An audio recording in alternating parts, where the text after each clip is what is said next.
The Blast from Our Past Network.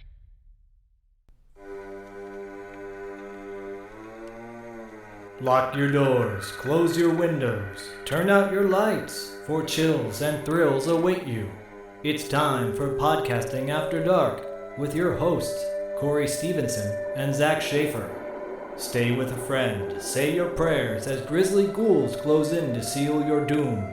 Tonight's episode, The Onion, starring Len Cariou, Larissa Laskin, and Scott Klace.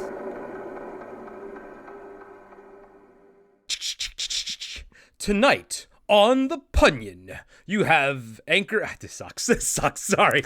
What's up, everybody? Now keep going. Okay, all right. Yes, and. Tonight on The Punion, I am co-anchor Corey Stevenson, a.k.a. Sleazy C. Joined with me, as always, is co-anchor Zach Shaver, the Total Snackage. This just in. Bigfoot is only hairless around his private area. Now back to you, Kip. And fun fact, my host has the opposite problem. This is true. Oh, then it doesn't work for tonight's movie, The Punion. Oh, man. What's up, everybody? That's right. We are here. We are reviewing the Onion movie from 2008 or 2003 when it was actually filmed, because it sat on the shelf for 5 years. But we are reviewing the Onion movie. Thanks to Paulette. Appreciate you so much. We've covered a few of her movies before, the likes of which Knockabout, Identity, and now The Onion. I feel like there's one more, but I forgot. Paulette, I'm sorry. But I'm frazzled right now because of my failure to yes and. Reviewing Paulette's picks. That doesn't work either. What is going on with us tonight? This just in, aliens have decided to infect my body with... No, that doesn't work either.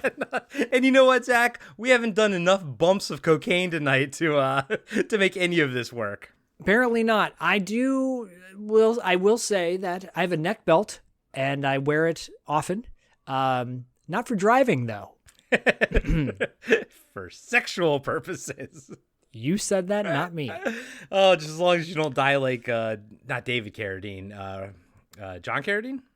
No, David Carradine, and also the guy from In Excess, and That's right.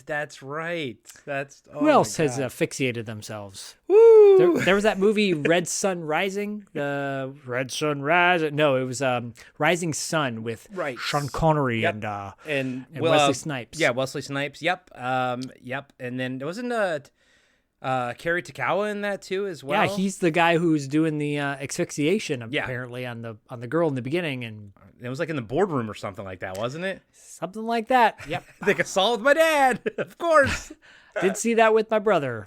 Oh my God. As Paul Stanley says, Shaka!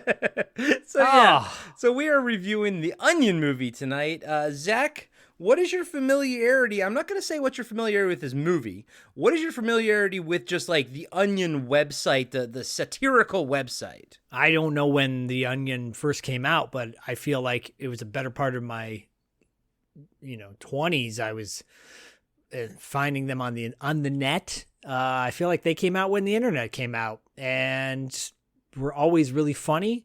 Then they were in the news fairly recently for not so parody reasons, and I did not know there was a movie about that they had made. So when Paulette chose this one, I was like cautiously optimistic.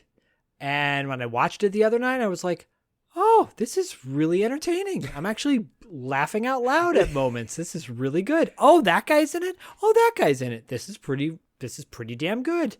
Yeah, same dude. Pretty much exact same experience. I used to love going to the Onion website back when websites were a thing, before social media took over and no one goes to websites for anything. We just share memes. But now we share Onion memes, which is great. But I feel like it was, the Onion website was up there with like cracked.com. Cracked.com, They were both just so funny and so good. And then, I feel like I might have heard about this movie in existence at some point, but I don't really remember ever seeing a trailer for it. Actually, I posted the trailer on our Patreon like I always do, and it's there for free. So you can swing on by patreon.com/podcastafterdark. Anytime we're going to review a movie, I always put the trailer up for free and anyone can check it out. And there's only one trailer on YouTube for this, and it has the worst fucking bitrate quality I've ever seen in my entire fucking life. And apparently this movie was filmed in 2003. It was shelved for 5 years, and then it was released straight to video. But I'm with you, man. I was like, okay. I mean, I like The Onion, or at least I used to. I'm like, I don't really remember, I haven't engaged with The Onion in so long. I was like, I was a little bit cautiously optimistic, but I found myself really fucking enjoying this movie. It was legit funny. Now, first off, guys and gals, it is a sketch comedy movie. So it is beginning to end sketch comedy and satire. And, like anything SNL or any other sketch comedy, Mad TV, it's hit or miss. Some of the sketches aren't as great as the other ones, but the good thing is none of them last more than 5 minutes, 5 or 6 minutes at the max. Some of them are 2 minutes long or something, Yeah, and other great fun parody movies with sketch comedy in them are Amazon Women on the Moon, Top Secret. Top to Secret. An extent. Yep, I was gonna say Top Secret. So movies like that where it's little bits. Hollywood Shuffle has elements of that as well. So The Onion, I think, could fit within that genre. It's a shame that this movie didn't get a bigger audience, and maybe a political reason why it didn't get a bigger audience. I could see maybe people getting directed to their website and checking it out and starting to go, oh, is this parody or is this real? And, you mentioned crack.com. I believe Kristen worked with the guy who started that. I think he was a Yahoo employee that went over to and created crack.com. They were funny too. And these great, witty, to this day, when we're doing kind of best of show, when we're doing research, when I'm doing research for TV Obscura or a watch list, I will go to sites that reference crack.com, best 50 best 80s cartoons of, whatever. And it's oh, this is Ranker, but they said, oh, we got this from crack.com or whatever. And oh, that's cool. That these are the godfathers of, social media parody and fun. Yeah, and a fun little sort of connection to the Coscarelli factor. Cracked.com is crap.com is where John Dies at the End kind of started. David Wong was a writer over there, and I believe he would release chapters of the book or pages or whatever for free on crack.com, and then they kind of worked it out into a book and everything. And I do want to call back to what you were saying earlier about, movies like, Top Secret and stuff like that. And I know it's not Amazon Women on the Moon. Amazon Women on the Moon. And I know it's not the same thing because this is sketch and satire, but Naked Gun and Airplane, they kind of have the same vibes to me in the fact that it is nonstop joke after joke after joke after joke. It's how many can we cram into a movie, into a minute at a time, basically. Right. And I feel I haven't seen a movie like this in forever. I feel The Onion is sort of a part of that ilk, that genre of movies, but I feel they just don't get made anymore. No, I agree. FYI, if you don't want to order the DVD or Blu-ray or whatever is available, you can go to Plex. I think it's called Plex. It's a free format. It's kind of like Tubi. Yeah. And they have it on there, uncut. Okay. There are some commercials throughout, but it's, in a high def format, so you can watch it there. Just putting it out there. Yeah, no, I know, and I mean, I got the DVD, but it's not available on Blu-ray. It's only available on DVD, and it is R. I mean, it's got some hard R moments in it, especially no nudity, but pretty darn close. The gay cruise. I was like, okay. I was like, it was refreshing how sexual it was, and I was like, cool. I can get on board with this. I don't know. I don't know if I'd use the word refreshing. I say that in coming from the fact that, like, what comedies do we get now? We get Daredevil and Wolverine is probably the highest level comedy that comes out in the fucking theater now, and that has no nudity in it whatsoever. So it's like, again, I feel like this fucking movie is harkens back to like pre 2000s, and it's just like, dude, but seriously, when was the last fucking comedy you watched, like current and new, that had any fucking nudity in it? And I'll tag on to that. When's the last time you saw a comedy that made fun of everybody and poked fun of everything and wasn't afraid to like offend people? I'm not talking about quote unquote woke, because I consider myself woke, and I think you are too. And I think that's simply being aware of the world around you. Yeah. But there was a time when these types of comedies were commonplace, like Not Another Teen Movie. Yeah. And just as bad as that movie is, or some people love it, I do like it. Like we need more comedies like that. Yeah. Like more parodies. I can't tell you the last time I saw a comedy where I like laughed my ass off like this at times. I sincerely was laughing out loud, and I'm like, wow, I'm really enjoying this. Yeah, when did like the scary movies, like when was the last scary movie like entry in that franchise? Like that was like around the same time, like early aughts or something? I think so. Yeah, I think so. And it's like last time you saw a comedy, can you tell me the last time you saw a new comedy? One? Yeah.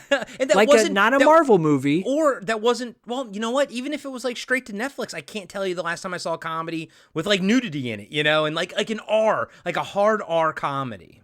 Yeah. I mean, I guess the last time I saw a comedy, there was this one with like, was it Aquafina and some other actress, she plays her sister. It might be Ali Wong. Oh yeah. But they're like on a game show. They go to they try to get on a game show. It's based on a true story, but because it's based on a true story, there's there's drama to it. Yeah. Like I don't want to see a comedy with drama. I just want to see a straight up comedy. Yeah, and like nonstop, like coming at you like non-fucking stop. Like this movie, there is no like time to like slow down at all. It just goes from one thing to the next. Now, that being said, Zach and I have never sort of broken down a movie that's like this kind of comedy.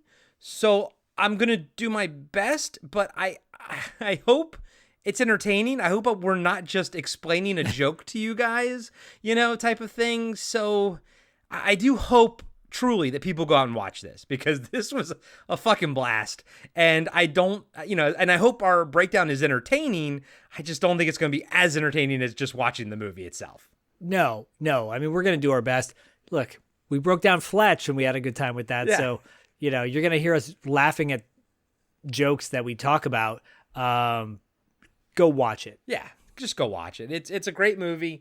Pause this, it's only like an hour and 10 minutes. I know it says it's an hour and 20 minutes, but there's like 5 minutes of credits and there's like some deleted scenes at the end that are kind of baked into the movie, but the story itself is like an hour and 11 minutes long, like the main body of the movie. So just pause what you're doing right now, go watch it. You're going to have a blast with it. Come back, and then I think a lot of things we're going to do is hone in on like all these crazy like character actors pop up in this movie. So I think we're going to have a lot of fun sort of pointing them out and stuff like that. But yeah, jokes wise, I mean, you're not going to get any better than just watching them do the jokes, Right, exactly. So, but Zach, you want to get into so we're gonna do the crew, who notable crew members and some cast, but then because this cast is massive, it's a very extensive cast with a lot, like I said, a lot of like character actor names and stuff will pop up, but we're gonna call them out as we see them in the breakdown. Yeah, we're just gonna run down certain people and a lot of these people don't have huge credits to their name, No, so no. there might not be a whole lot of, exposition with each of them. But when it comes to some memorable cameos, we'll definitely get to those. Yeah, of course. But yeah, so we're gonna start with the three sort of main news because these are the people you're gonna see throughout the entire movie. So let's start with is it Len Cariou? Yeah, I believe Len Cariou, and I've seen him. I mean, he's a Canadian actor. He's been on Blue Bloods forever, 14 seasons. Yeah. God damn, that's a great gig to get. If you could just get on a TV series and then you're just like set for life. Right. And a lot of times these guys, when guys and gals, when they do that, like say they're shooting up in Vancouver or something, they just buy a house up there and then just basically live there and then come back to, Hollywood whenever the gig is over. But yeah, and he was on Law and Order as well for forever, so longtime television character actor. Brotherhood, another one he was a part of, but he's been in a lot of films as well, including About Schmidt, 1408, like a lot of different things. So he's been all over the place. Yeah, and honestly, I think he's the anchor. He's not only the news anchor, but he's the anchor for the entire movie. And I think if he was like miscast or something, it wouldn't work. The movie really works because of his seriousness. He is like the Leslie Nielsen. Like he's the straight man in this insane world that he inhabits. And it works because of sometimes the looks of disgust that he gives and everything, Yeah, and there's like a subplot going on. You'll talk about this as well. Yeah. I'm not a huge fan of the subplot. I think it can kind of be thrown out and just could have gone with the whole parody bit the whole way through, but it's fine. Yeah, anyways, we'll get to it. Yeah. Larissa Laskin is also, she's one of the reporters in this. She plays Dana Dobbs. She's had a really good resume as well, working on various projects from television to movies, TV shows like Weeds and The Unit. Funny story about The Unit. The producer of that show, the showrunner, was a parent in my class, and his daughter during writer's workshop was writing a story called The Unit. And the cover of it was a guy holding a big sword, but the sword was like coming from his crotch, and it says The Unit, and he looks like he's got a giant cock. And it was hilarious. I saved it and showed him at parent-teacher conferences. I said, I really want to show you what your daughter's working on for Writer's Workshop. It's called The Unit. And I just show them, and I give them a moment. And I think the dad was on the spectrum. He's like, oh, that's a TV show I'm working on. And his wife's like, yeah, but still. Look at what's happening here. That's a great big cock. No, that's a big cock. Anyways, Larissa Laskin. Yeah. And real quick, she was also on, remember Mutant X? We talked about that before. Oh, yeah, that's right. And I said there were times at first I thought she was Katie Sackhoff. She had a little Sackoffish vibe to her, yeah. What a terrible name. So Scott Keese. It's Kip Kendall. I loved him. He has great sort of slack-jawed face. Yes, Scott Klace. Yes. Scott Klace. If you close one eye, it'll say Keese. He has been in everything from Pursuit of Happiness to Deja Vu, all the way down to Striking Distance back in 1993. Remember when that's another thing, thrillers in the theater. Yes. Like the mystery thrillers, they don't make money anymore, so we're not going to put them in the theater. Okay, fine, whatever. I know, put them on Netflix. They go to Netflix or whatever. I feel like the last thriller we got that was actually a big budget was Maxine. Because I don't know, you haven't seen the X trilogy yet, have you? I have not. Okay, so X is kind of like a slasher, like a late 70s, early 80s slasher. Pearl is more of like a Technicolor, like nightmare. And then Maxine is kind of like a erotic thriller type of thing. I wouldn't even classify it as much of a horror movie. It was more of like an erotic thriller. It takes place in Hollywood. And I think that it's a trilogy of three movies that are totally separate genres. All right. Yes, you can watch X, I know Pearl Corey, and Maxine one day. Corey is a Corey pops big time for those movies. He loves Ty West. I do. And I have yet to watch a Ty West, but I will watch a Ty West when I tie the West. You have seen a Ty West. I think you've seen his VHS segment. Oh yeah, I mean I like the VHS. Yeah, I'm sure I have. I was going to mention really quick. Scott Klace, not Keese, was in the Bosch TV series, and that ran forever as well. It was good. It's good if you like a cop show. I watched it with my dad when he was here visiting. He was he watched an entire season when he was here, and I watched some I'm of it. sure It's definitely Cam a dad Sully- show. Bosch is definitely a dad show. It's a dad show. I have a feeling Cam Sully likes that show. Yeah, Cam, do you like that show? You'll let us know, because Cam is such a devoted friend and listener to the show. He listens to all the episodes. Well, Cam was the one that reminded me. I totally forgot that, and you mentioned it earlier, that The Onion was in the news recently because they purchased InfoWars. They tried to. Oh, yes. it didn't go through? No, I don't believe it did. I Okay. believe they tried, and then it got yeah. Okay. So does Infowars.com. Does Alex Jones still own it? Did the sale get kiboshed or something? No, that kook is that cuckoo. Apparently I can't say kook. He's a kook. He's a fucking kook. I don't give a shit. He's a kook. Yeah, he's a cuckoo brain. He's a cockapoo, as they say in Kindergarten Cop. He's a cockapoo. I love that movie. Orlando Seal. It plays one of the producers. Yeah, so one of the two producers that we're going to see fairly frequently throughout the movie. It's a part of the movie's sort of main, there is no main plot. There's a subplot, so I guess we could call that the actual plot, but they're the ones that we're going to see throughout the main subplot.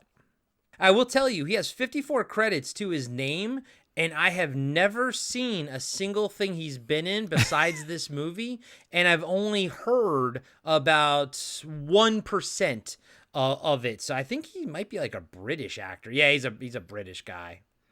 Yeah, I mean, look, he's good. Yeah, he's fine. Yeah. Orlando so Seal. is Eric Stolhansky. Okay. Stolhansk. So I know him from Super Troopers, Beer Fest, Club Dread. He's a part of the Broken Lizard troupe. I am a massive, massive fucking fan of Super Troopers. He plays Rabbit in that movie. I'm also a massive fucking fan of Beer Fest. So I do love Broken Lizard, although they are the people behind the Dukes of Hazzard movie. That was not great. I was surprised. I think you were the one that actually brought that to my attention. I'm like, oh, they did that movie? That's surprising and a bummer. Yeah. That it didn't do well. Probably got their hands tied with the studio, being like, you can't do that. It's a television show. Yeah. It's got to be kid friendly. Yeah. And then lastly, Sarah McElligott.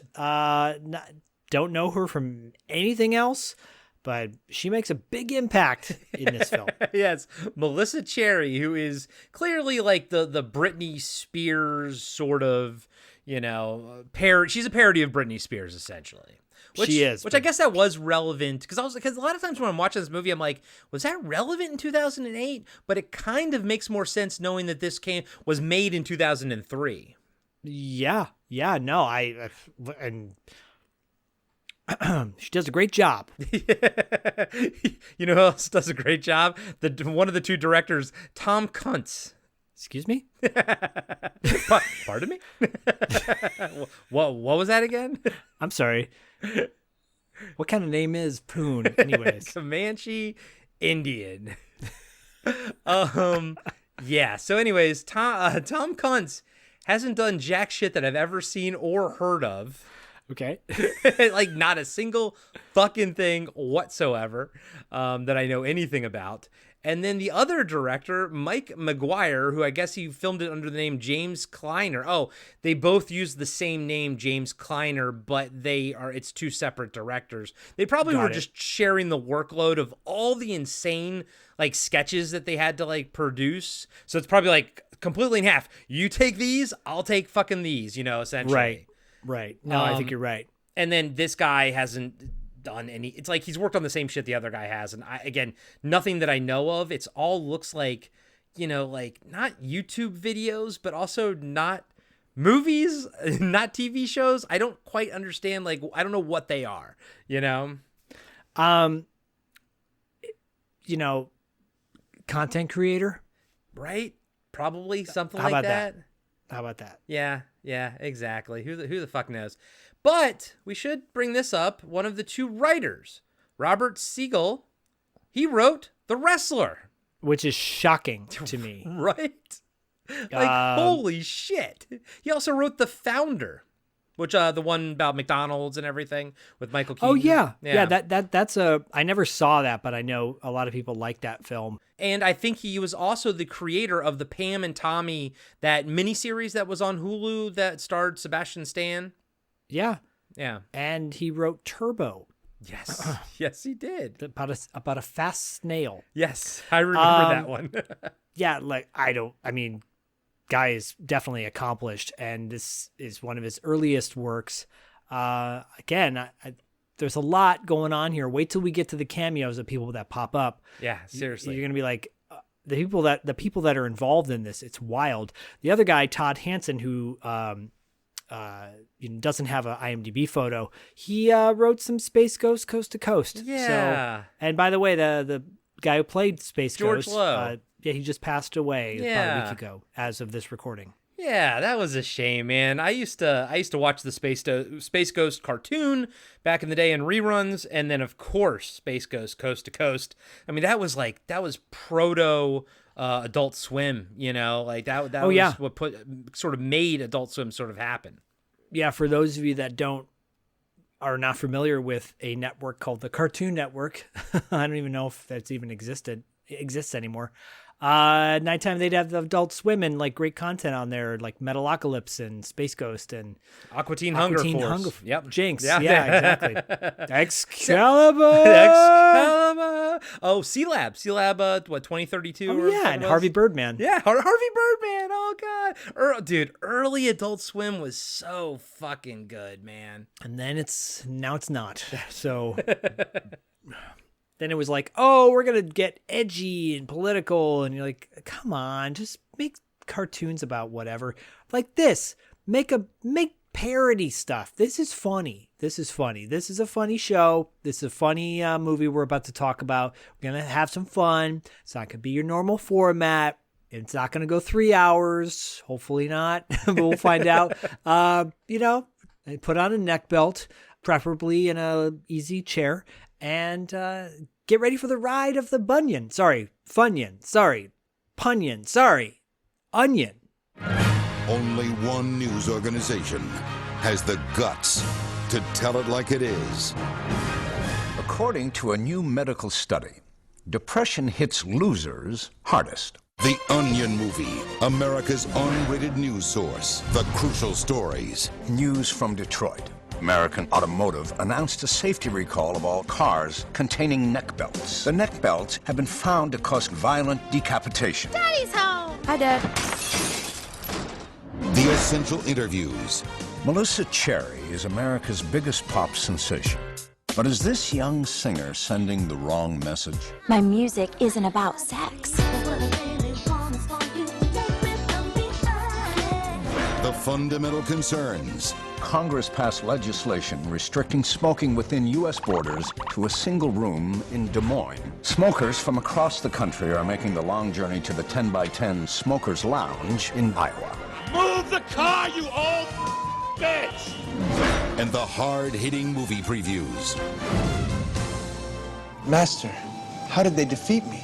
They used an ancient technique that strikes at the very core of a warrior's strength.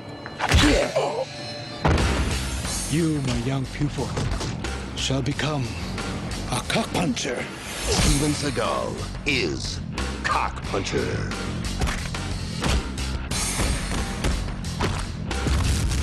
I don't think you have the balls. See all this and more in The Onion Movie, America's unrated news source. That was awesome! Coming soon to DVD.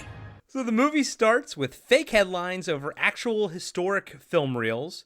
So, example, we see the Titanic being christened while the Onion headline reads, "World's largest metaphor hits iceberg."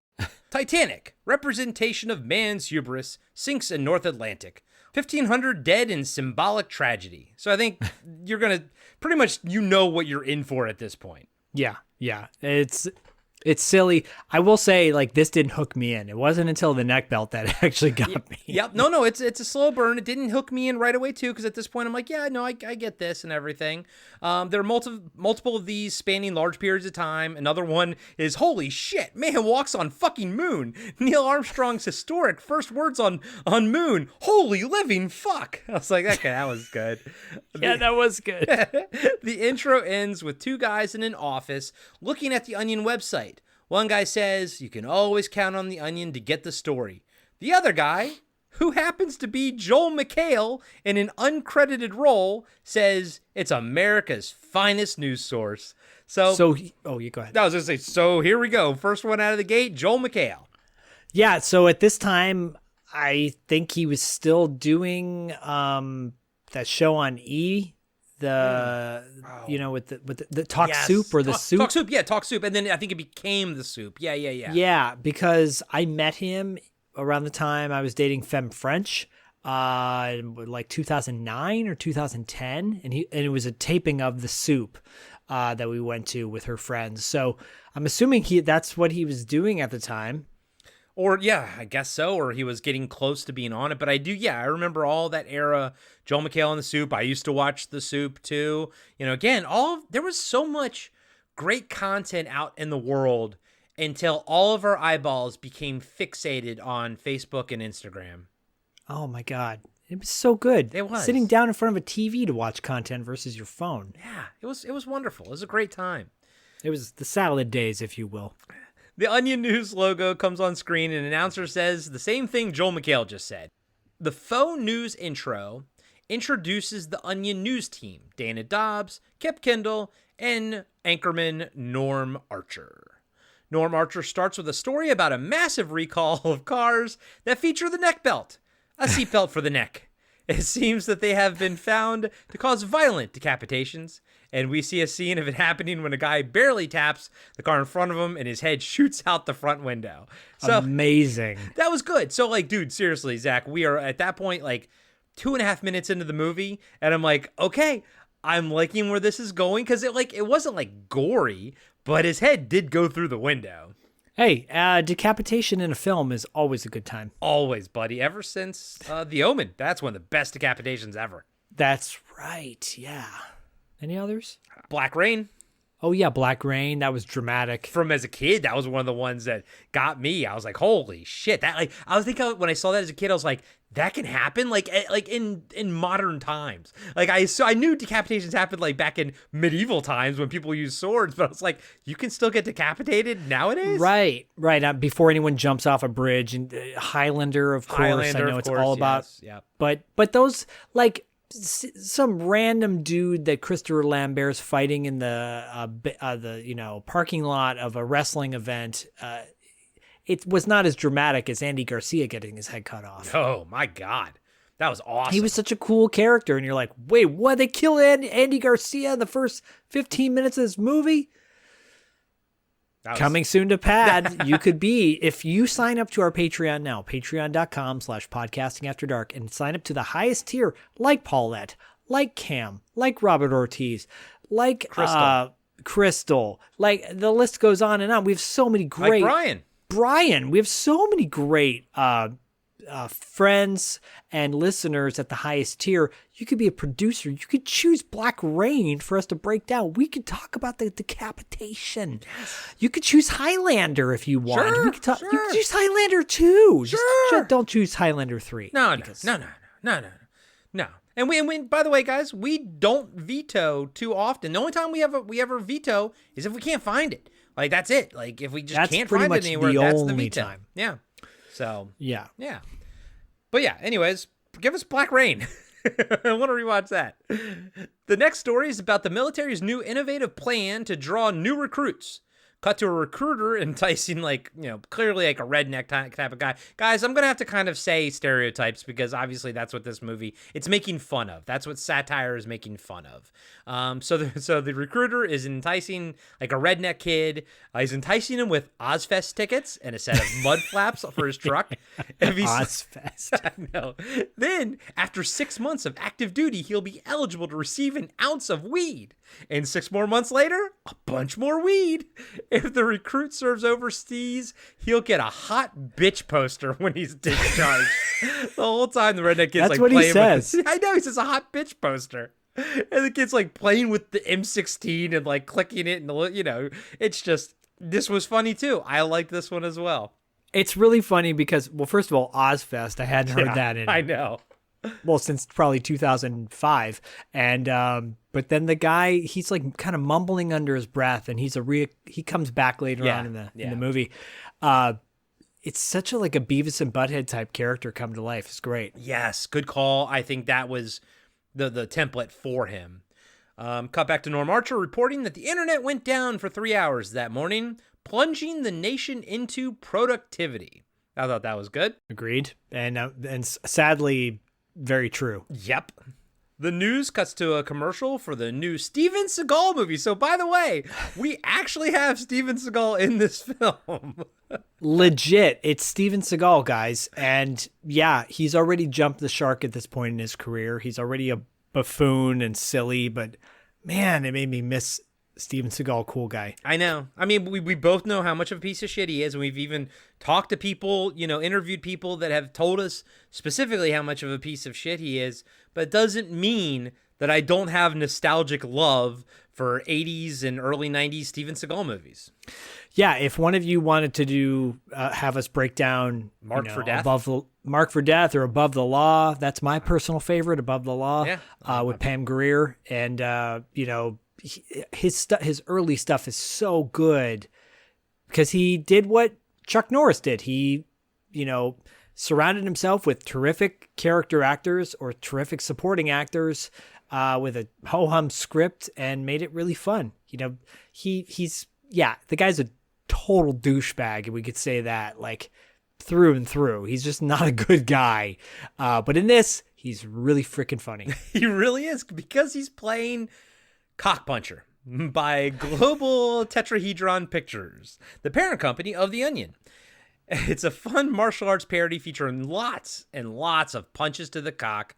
My favorite is when Cockpuncher punches two guards in their cocks, and as he's driving his motorcycle and they go flying back. The bit, the bit never fucking gets old for this one. I mean, Idiocracy called it ow my balls. Anything that involves hitting someone in the dick is hilarious.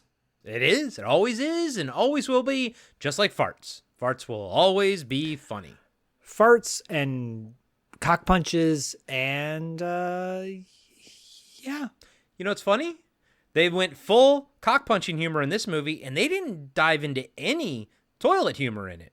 That's actually true. You're right. Yeah, there's no fart or poop humor. Because I do also enjoy a good explosive diarrhea bit as well. Yeah. Yeah, that was one of the highlights to Bridesmaids was Melissa McCarthy sitting on the Look away.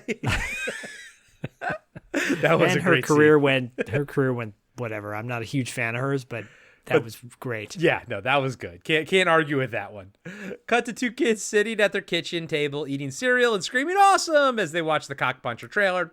The mom agrees with them and says it looks like a real whomp to the nutsack. Upstairs, the dad yells down to his wife if she's seen his good black socks.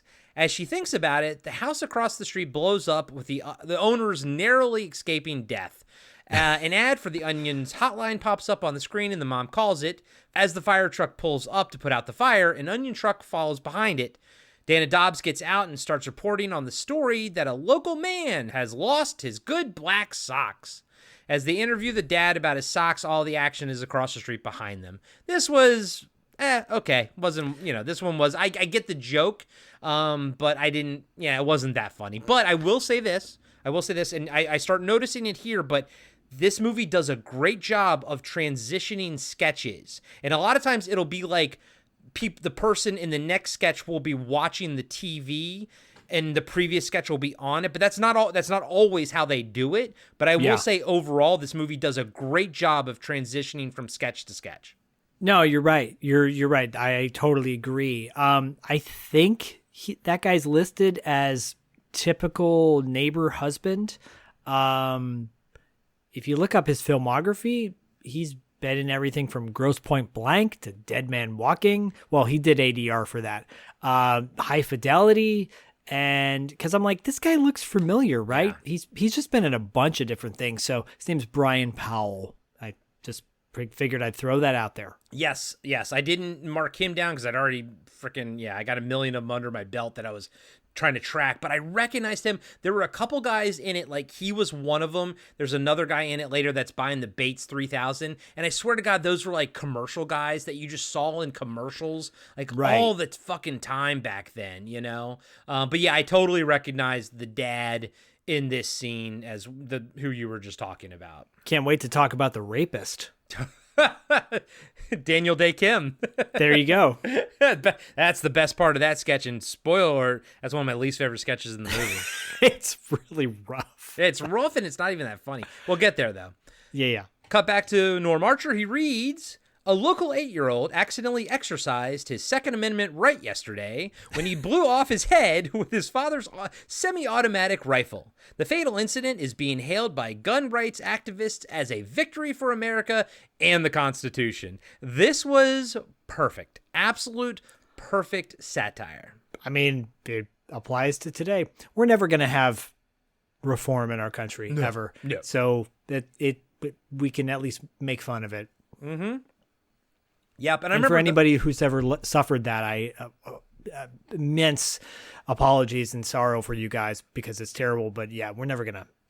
We just make fun of it in The Onion. Yep, exactly. And I do remember The Onion would kind of hone in on the gun violence thing a lot, as sort of because it is preposterous. Because all people will say, "Oh, thoughts and prayers," and I do love how people now say thoughts and tariffs. That's all they say. Yeah, pretty much. Yeah. Thoughts and tariffs. Yeah, I'm gonna remember that. We cut to a bank in New York, and a masked gunman comes in with a pistol telling everyone to be cool. He walks over to the teller, and she says she'll give him however much he wants. Masked gunman says, you think I want money? A black man comes in here with a gun, and you assume he's robbing the place? He also has a mask on, by the way. Yeah, he's got a pantyhose on his head. Yeah. I ain't looking for no goddamn handout. I'm looking for a motherfucking job, bitch. Don't you see? If you just give me the money, that will only help me in the short term. I need a job that'll help me develop valuable skills and experience. It's like teaching a man to fish. I was like, that's perfect. It is amazing because it's so, like, he comes in hard, and this bit only gets, like, worse, harder. Yeah. But it's so fucking funny. Like, it's so true. Like, the whole time you're like, it's kind of true too. That's the point of satire, baby. It's funny and it's true. The scene plays out with the masked gunman working at the bank with his mask still on, of course. He gets promoted, and we see a hilarious montage of the masked gunman becoming a valuable member of the team. The sketch ends with another armed robber bursting in and demanding money. The masked gunman gets up from his desk and shoots the robber in the back and says, you sicken me, asking for a handout instead of raising yourself up through hard work. Why don't you get a job like the rest of us? And then of course, like, it kind of ends. That's the sketch ends, but then, like, there's an Onion headline that pops up, and this will happen sort of frequently throughout as well. And it says, Onion headline says, masked gunman shoots to the top of banking world. But bro, I was about to, like, just move on. But did you catch the other headline on the same, front page news? Did you catch the other one? It says, Pope forgives molested children. Oh, wow. Oh, religion sucks. It sure does. Back to Norm Archer at the Onion news desk. He says a new study shows that 87% of U.S. citizens are obese. The Surgeon General is taking steps to address the problem. Cut to a press conference, and the Surgeon General says to combat obesity, the government has been forced to raise the definition of obesity from 55% body fat to 90%. I mean, somebody who may still be in the White House pretty much did the same thing when he's like, well, no, the standards, I don't know. I feel like that's pretty factual. I know. Like someone tried to do that. I mean, it's not much different than our illustrious Orange King last time he was in charge, when he just said, well, what if we just, draw a line for the hurricane to go a different way? What if we just do that, So yeah, there you go. Yeah, there exactly. You go. It's almost as if the people that... Anyways, in other news, and I love and I love this one because fuck the South. Georgia officials plan to add a swastika. Unless you're a Patreon member, then I love you. And we love you. We just don't love where you live. Dylan. Sorry, Dylan. Georgia officials plan to add a swastika and middle finger to the Georgia state flag, which in here is just a Confederate flag in the picture, because that's not the Georgia state flag is not a Confederate flag, right? I think it used to be. It used to be? Yeah. You know, the Freebirds, the wrestling tag team used to come out with the big stars and bars on their. Remember when there was a TV show called The Dukes of Hazzard? Oh yeah, Derp. Remember that? Hey, guys and gals, before I get canceled by the South, I was born in Virginia, so I'm from the South, motherfuckers. Do fucking better. How about that? I love parts of the South. Which are? It's actually like I'm just trying to save us, man. Todd Pringle, who made the movie Going Viral, lives in Atlanta. Love that guy. Todd Pringle? Is that his real name? Wait, what was it? Like Chad Pizza or something? Hey, yo, he's gonna be on the next Tales from the Video Store with the director too. So okay, all right, I'll cut that. You can leave it in all you want. Go watch Going Viral. It's a fun little indie movie. Sorry, I didn't mean to shit on Todd Pringle. It's okay. He doesn't listen to you. He listens to me. What if he's like, oh, I like the Onion. Listen to this one episode. Of Todd, I love you, Todd. If you're listening to this, I love you, Todd. You're a cool dude. Fuck you, Corey. Was it John Pizza? It was from the John Dies at the End. The guy who plays John Dies at the End. He was like in Video Game High School. He played his name was like Chad Pizza or something. It was hilarious. Chad Pizza. Todd Pringle, Chad Pizza. It's all the same. Oh, I'm coming in hot, guys. I'm sorry. I like the Southwest. Okay. Cut to two producers in the broadcast room talking about global Tetrahedron's acquisition of the Onion Nightly News and how they are required to create synergy between the Onion and the parent company. They haven't told Norm Archer about this yet, and they know he's going to be pissed. So this is the subplot that Zach was talking about. It's okay. Like, it's fine. I get it. They got to create a narrative outside of the parody bits.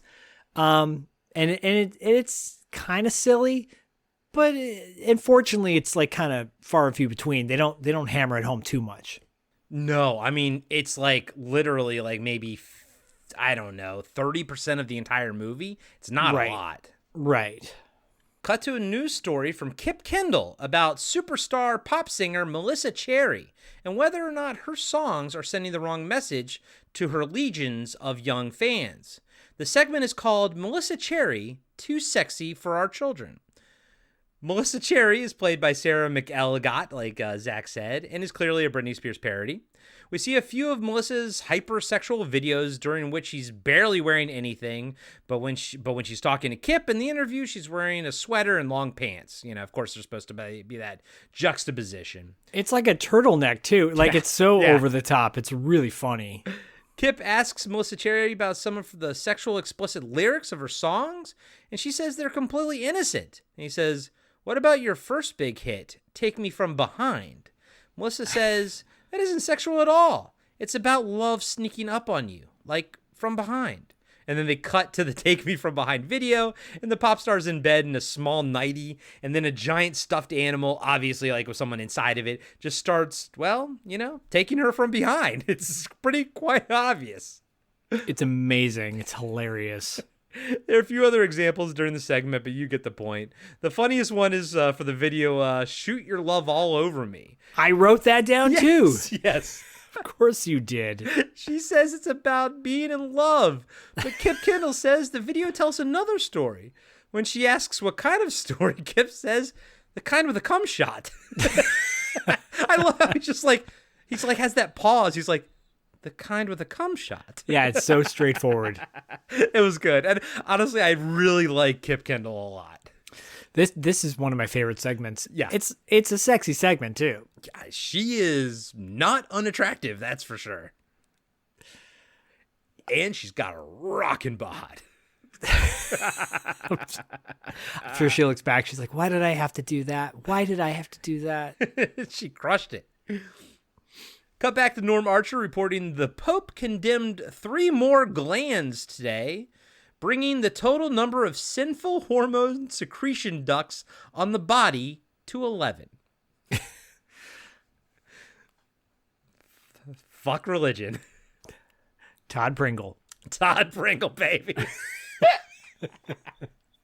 Here we fuck go. me, Todd Pringle. And it was Shane Pizza. That's who it was. Shane Pizza. Shane Pizza, played by Chase Williamson, who we loved in John Dies at the End. Yeah, I mean, he's cool. Yeah, Shane Pizza, Todd Pringle.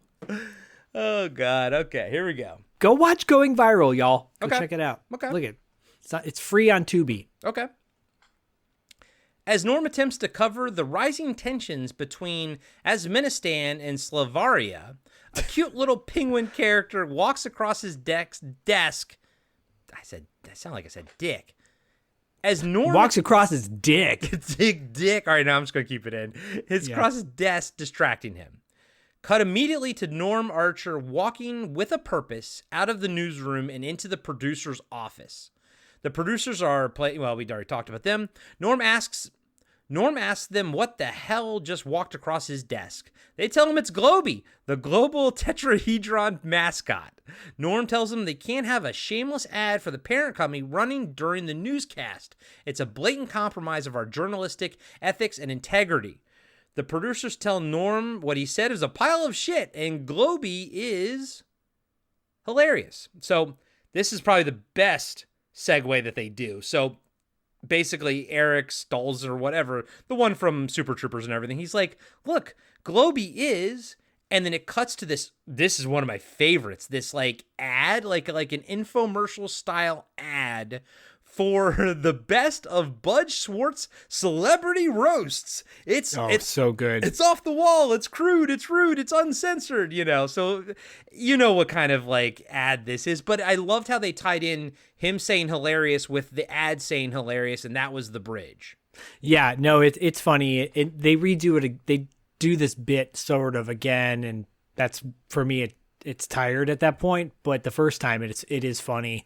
Those celebrity roasts, by the way, are it's a parody of the Dean Martin roast that they used to sell the VHS tapes for, like a subscription service. Like every month you'd get a new one, return the ones you don't want type of thing. Yeah. So for those of you who don't maybe remember, back in the day, there was 30 minutes of block programming, whether it was at infomercials, right? It was Tony Robbins selling his book, The Power Within, and Tony Little with his exercise machine, and then there was a 30-minute episode dedicated to Dean Martin's celebrity roast. It was 30 minutes that they compiled different various clips, and Dean Martin would come on and talk about, hey, you got to buy my thing, it's so good, blah blah blah, and it was all to sell the product, which is great. The Thigh Master, Suzanne Summers.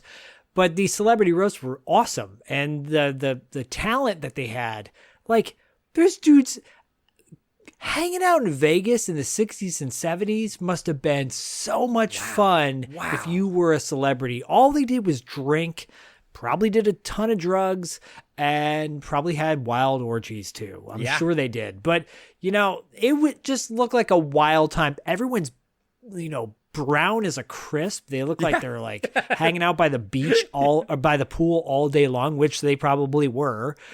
Drunk as fish, and Dean Martin, by the way, apparently was never drunk when he was doing these. It was all a bit. Oh, okay. I don't know if I believe that per se necessarily, but whatever.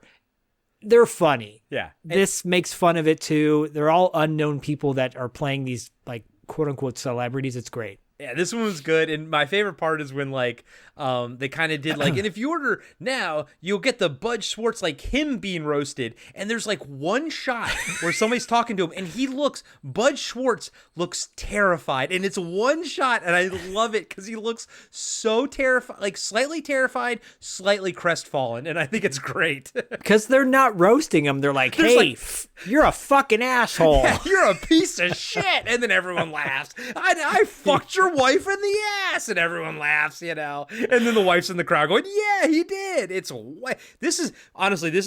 one was like top 5 bit for me. I love this one. Yeah, it's great. And it's also probably because we understand what it's making fun of, Right, because honestly, if y'all only remember the roast that Comedy Central did, doesn't hold a candle to the ones back in the day, which were clean too, by the way. Yeah. The jokes back then were super clean, but you had guys on there who were professionals, didn't have it written down, didn't need a script, and just went. Just fucking straight roasted you. Yeah. We're talking old school.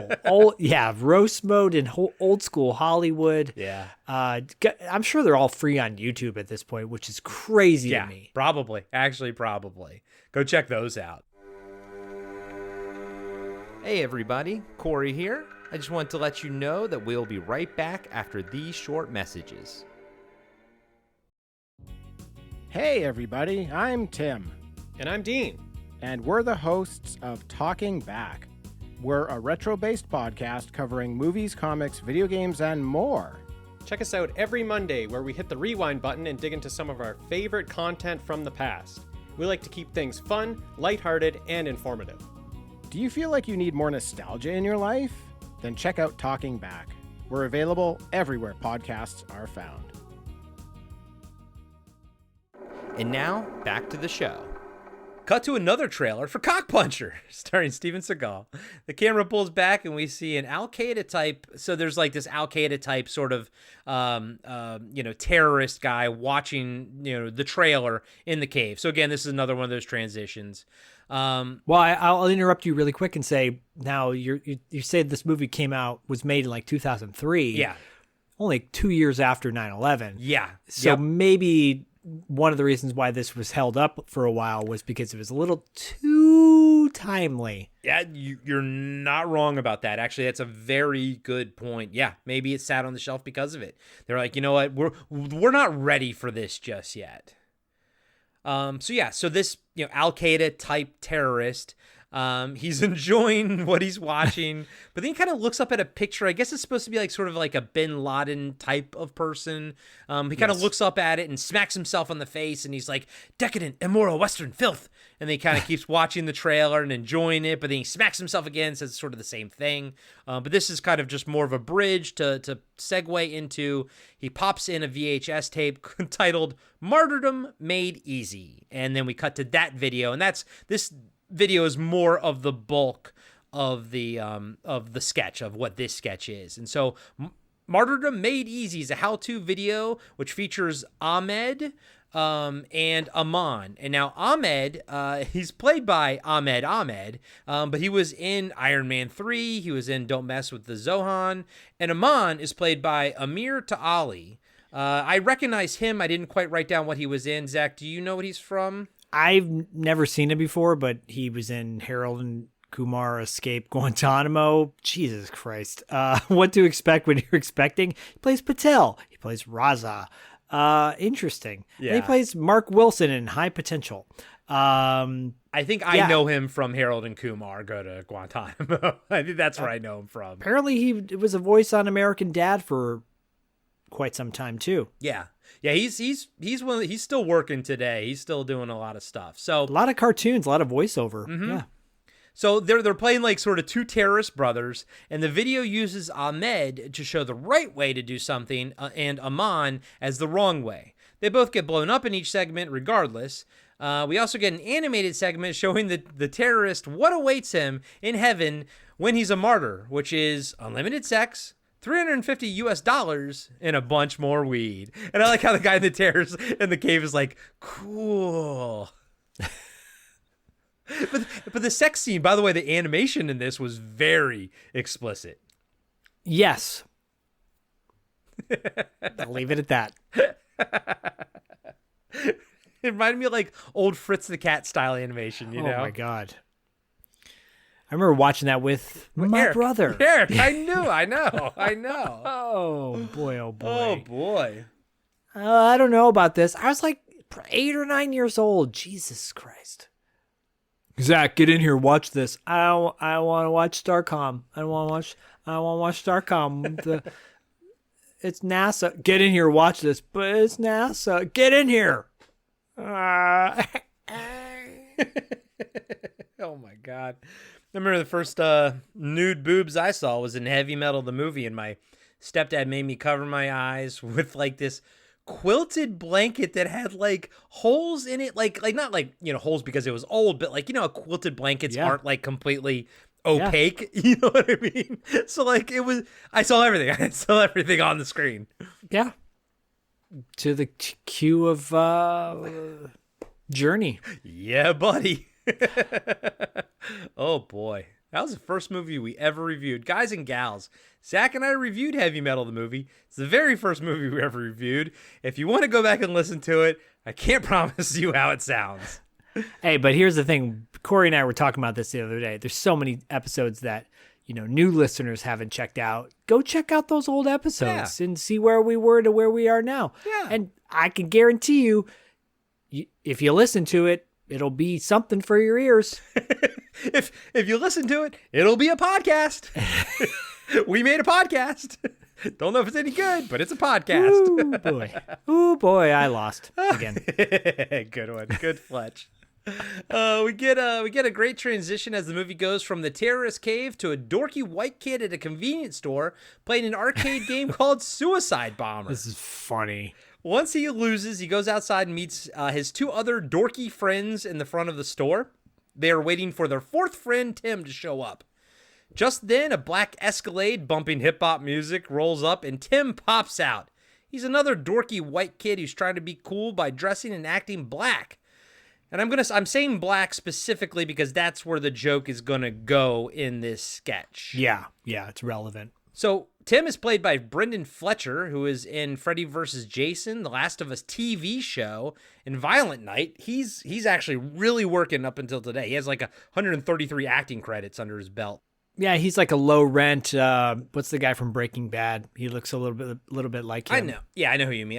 Yeah, I know you're talking about the other guy in Breaking Bad, the kid in Breaking Bad. Who was in that? They made a Gran Turismo movie or something? No. It was like a Need for Speed movie, dude. Yeah, I never saw it. What? They're making that movie? Aaron Paul or whatever it is. There you go.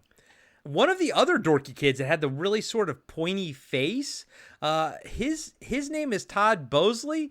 Zach, he played the little kid with glasses and a bowl cut that Kramer beats up at the kids' karate class. And so, like, if you ever see that GIF of Kramer, like, you know, from Seinfeld, like attacking the kid and the kid's all like shocked, like that's it's a part of that GIF. That's him. That's the kid. Cool. Do you remember that episode? Not as well as you do, because I didn't break it down on Cartwright, a Seinfeld podcast, which, for all you new listeners, that's the other podcast Corey did watch. He reviewed every single episode of the Seinfeld show. And Curb Your Enthusiasm. Excalibur! Came in at the end. Works. As Tim is talking to his friends outside the convenience store, two cops pull up and arrest him because he matches the description of a black suspect that just robbed a store. As they arrest him, they call him racial slurs, but he keeps telling him he's white. He goes, "I'm white." He's like Norwegian and Scottish or something. And he's Canadian. The guy's clearly Canadian. Yeah, but I do love how he immediately like does a 180 from like acting hard and everything to all of a sudden be like, "What's going on? What's happening?" You know. The sketch escalates to the point where Tim is tried and convicted as a black man. It's pretty funny. It's really funny. The movie changes directions and it cuts to a segment called Focus on Film. The host, Kenneth Garber, played by Richard Fancy, who is in Tango and Cash and Zach, fuck you, Mr. Littman on Seinfeld. He was Elaine's boss on Seinfeld. I remember that. I remember Okay. him being. I remember that. Yeah, you remember I didn't Mr. watch Littman. I didn't watch reruns. If I do, it's because it's on at the gym. You don't watch any Seinfeld anymore, do you? I don't watch Friends. I don't watch Seinfeld. I don't watch any of these shows. I don't have time, guys. I know. I watch our stuff, $2 late fee stuff, wrestling stuff, And then edit everything we talked about. and then edit everything, and then something for Bodie. Yeah, and then raise your son, be a good husband to your wife, be Watch- a good father, like all the other things. Everyone's like, "But why? But have you watched this?" Well, how about I be a good father first? How about that? Yeah. Someone's like, you gotta watch The Boys. I'm like, I gotta watch a lot of things. You're like, I know. Meanwhile, I go to bed and Kristen's like, I'm watching White Lotus. Well, I Great. heard the latest episode was pretty good with Walton Goggins and Oh, whatnot. dude, with Sam Rockwell. I heard about the Sam Rockwell speech. I want to watch it just for that. I've never seen an episode of White Lotus, but I want to watch it because I've been hearing nothing but great things about Sam Rockwell's great speech and then Walton Goggins' look of shock and horror. It's amazing. So, fun fact, Bodie's friend's dad looks just like Sam Rockwell. I watched that clip today and he comes to pick up his son, Bodie at D&D, and I'm like, can't look at you the same way anymore. Just go. If you guys don't watch that show, you can see the clip online. Sam Rockwell having a major monologue that is hilarious. About how he wishes he was an Asian woman getting railed by multiple guys or something like that. And then having an Asian woman in his home while he's getting railed by guys watching the Asian woman. So he's watching himself. I love Sam Rockwell. I've loved him ever since Galaxy Quest. He's fucking amazing. Walton Goggins is great. By the way, Righteous Gemstones season 4 just started. Can't wait to watch. That's another show that I fucking love. He's great in that show. You know what I love Sam Rockwell since? What? Happy Hell Night. Oh, yeah. Which we broke down on this show, by the way, He's so an you can go alum. back and listen to Happy Hell Night. He's an alumni of PAD. So, all right, anyways, back to Focus on Film with Kenneth Garber. He says, we are now a good way through the film, so we thought it would be a good time to get some perspective on it. He asks 2 critics what they think of it so far, and one loves it, one trashes it, blah, blah, blah. Kenneth then asks a third person what he thinks of the film, and the camera pans over to a 20-something asshole kid who is supposed to be the target audience. He loves it, especially Cockpuncher. He tells Kenneth to lose the lame critics and get on with the movie. I recognized the kid, that actor, but I couldn't find him when I was scrolling through IMDb, and then I kind of just sort of forgot about it. But he's kind of doing a little bit of a Jake Busey thing going on. Yeah, this segment's it was kind of meh for me. Agreed. Yeah. Yeah, I don't. Yeah, I like the other one a little bit more, but I don't Me too. really like these little breaks, this Focus on Film breaks. I don't like them all that much, but the next one is going to be better overall. Yeah, they improve on it, yeah. Yeah, so we'll just get past this one. Cut to a very explicitly sexual ad for a gay cruise on the Queen Nathan 2. All I'm going to say is I thought this was fucking hilarious. And probably pretty realistic. I would imagine so, and God bless him. Oh boy. Oh boy, I lost again. Irwin and Fletcher, you choose. Next, we cut to a segment called Little Known Racial Stereotypes, and this is where, Corey, I am going to get canceled. Did you know that blacks love taffy? It's also true that Eskimos run all the locksmith shops. This is my favorite. The Irish have enormous nipples. Because I'm part Irish, and I have enormous nipples. And Puerto Ricans can dangle from steel beams for hours at a time. Also, did you know that Dutch enjoy speaking with telemarketers? Peruvians love to swoop in and save the day at the last minute, and they can shoot laser beams out of their eyes. And, of course, all Muslims are terrorists. Ah, Jesus stereotypes. Christ. Can you imagine a world without them? Now, first off, the all Muslims are terrorists was funny because it was just a guy, like a Muslim guy in like a suit with a briefcase standing there. He just like, he just like looks at the camera. He's like, what? And then he explodes, which is, that's funny. The taffy thing's actually going to come back later, and the Peruvian thing's going to come back later too. Yeah. Yeah. There's great callbacks in this. Yeah. But dude, the Irish having huge nipples and he getting splashed by water, and you can see his giant, like, fucking massive brown pepperoni nipples through it. That was hilarious and hit close to home. So I'm sorry and I'm happy.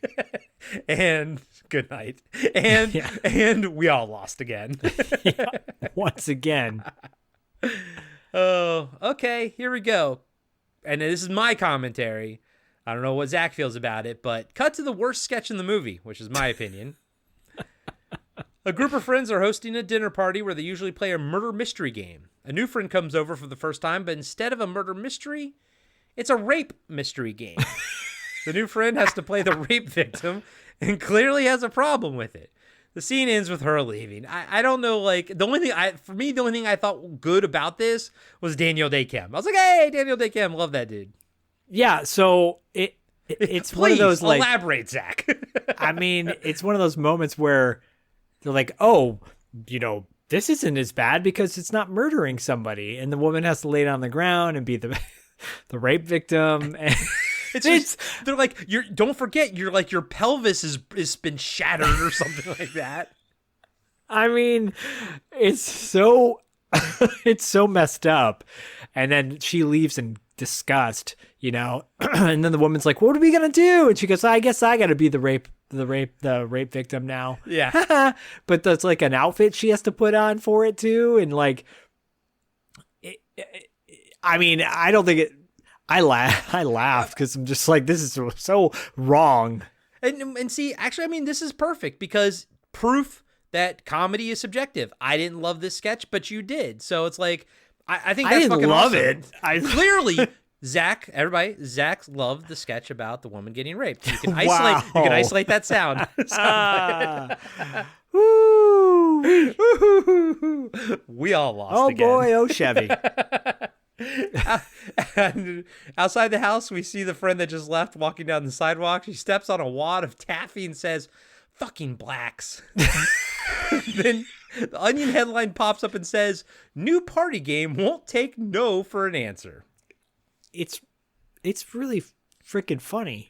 Yeah, I mean, you're not wrong. I mean, I do think the concept was funny. I just thought that sketch was a little bit long in the tooth. Yeah, I agree. It goes on too long. Yeah. You don't have to agree with me, but you don't have to people please me. You can say it's your favorite sketch in the movie. Not Daniel Day Kim. No, the rape game is not my favorite sketch in the movie. I'm going to cut that so no one heard that. Well, of course you are. And then I'm going to insert AI. I'm going to find an AI. It's going to be like, Zach, the rape game is my favorite part of the movie. I'll just get it out of the way for you. The rape game. It's my favorite game. Oh, God. I'll take the rapist for 300. Dude, that is a fucking classic SNL sketch right there. The best. See, dude, I'm having a lot of fun with this breakdown, to be honest with you. Yeah, meanwhile, people are like, on the next smart list. Oh, my God, of course. That would be my wife. I love my wife. She doesn't listen to anything I do.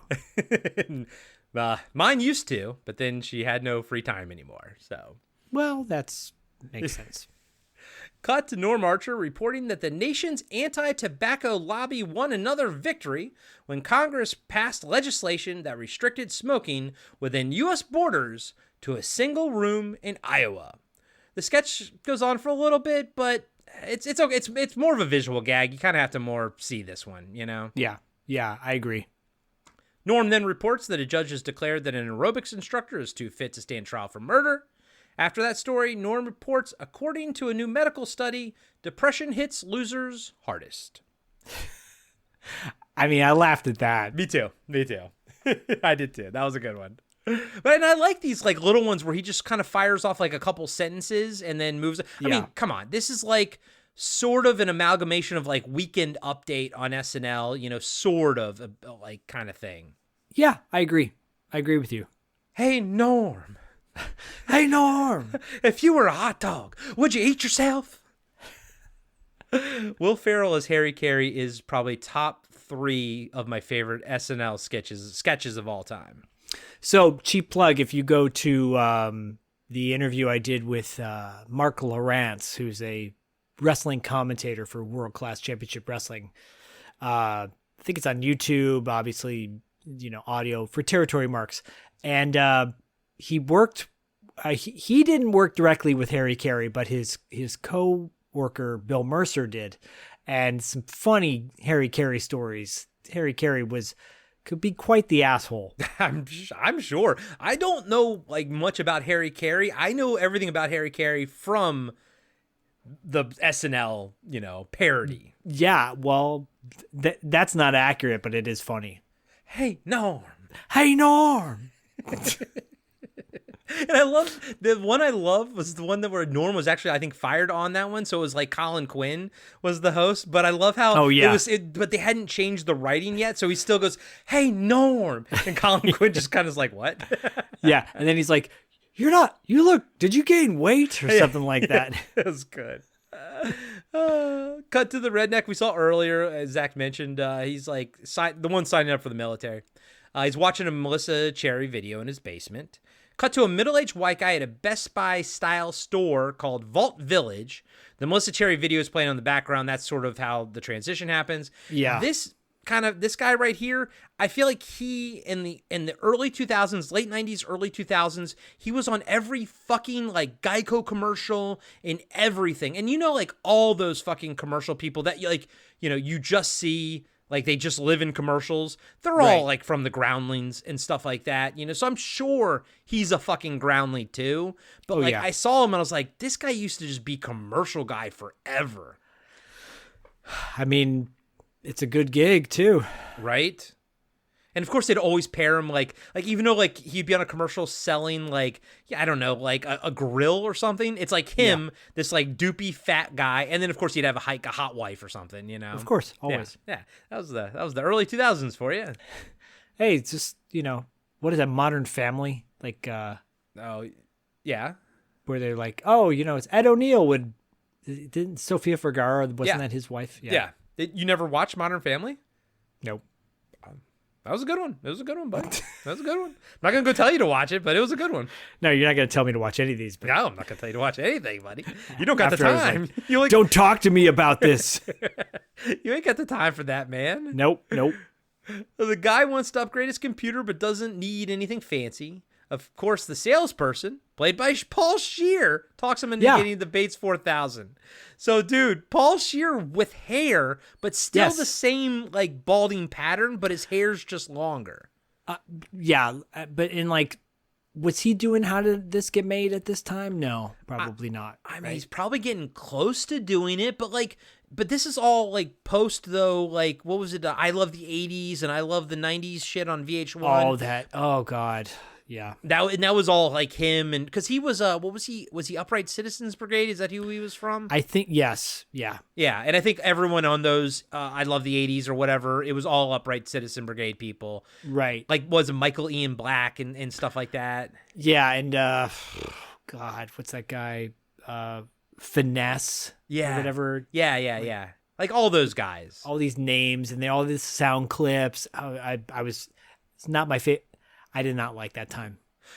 I mean, I kind of enjoyed him for the nostalgia, but now, like, I wouldn't choose to watch him now, but I like Paul Scheer because I like How This Get Made, but I love Paul Scheer. I also love The League and a bunch of other stuff that he's done. So, but it was weird because, like, I mean, The League probably would be coming on relatively soon, and he's going to shave his head for The League. It was a good call shaving his head. He does look much better with his head shaved. Yeah.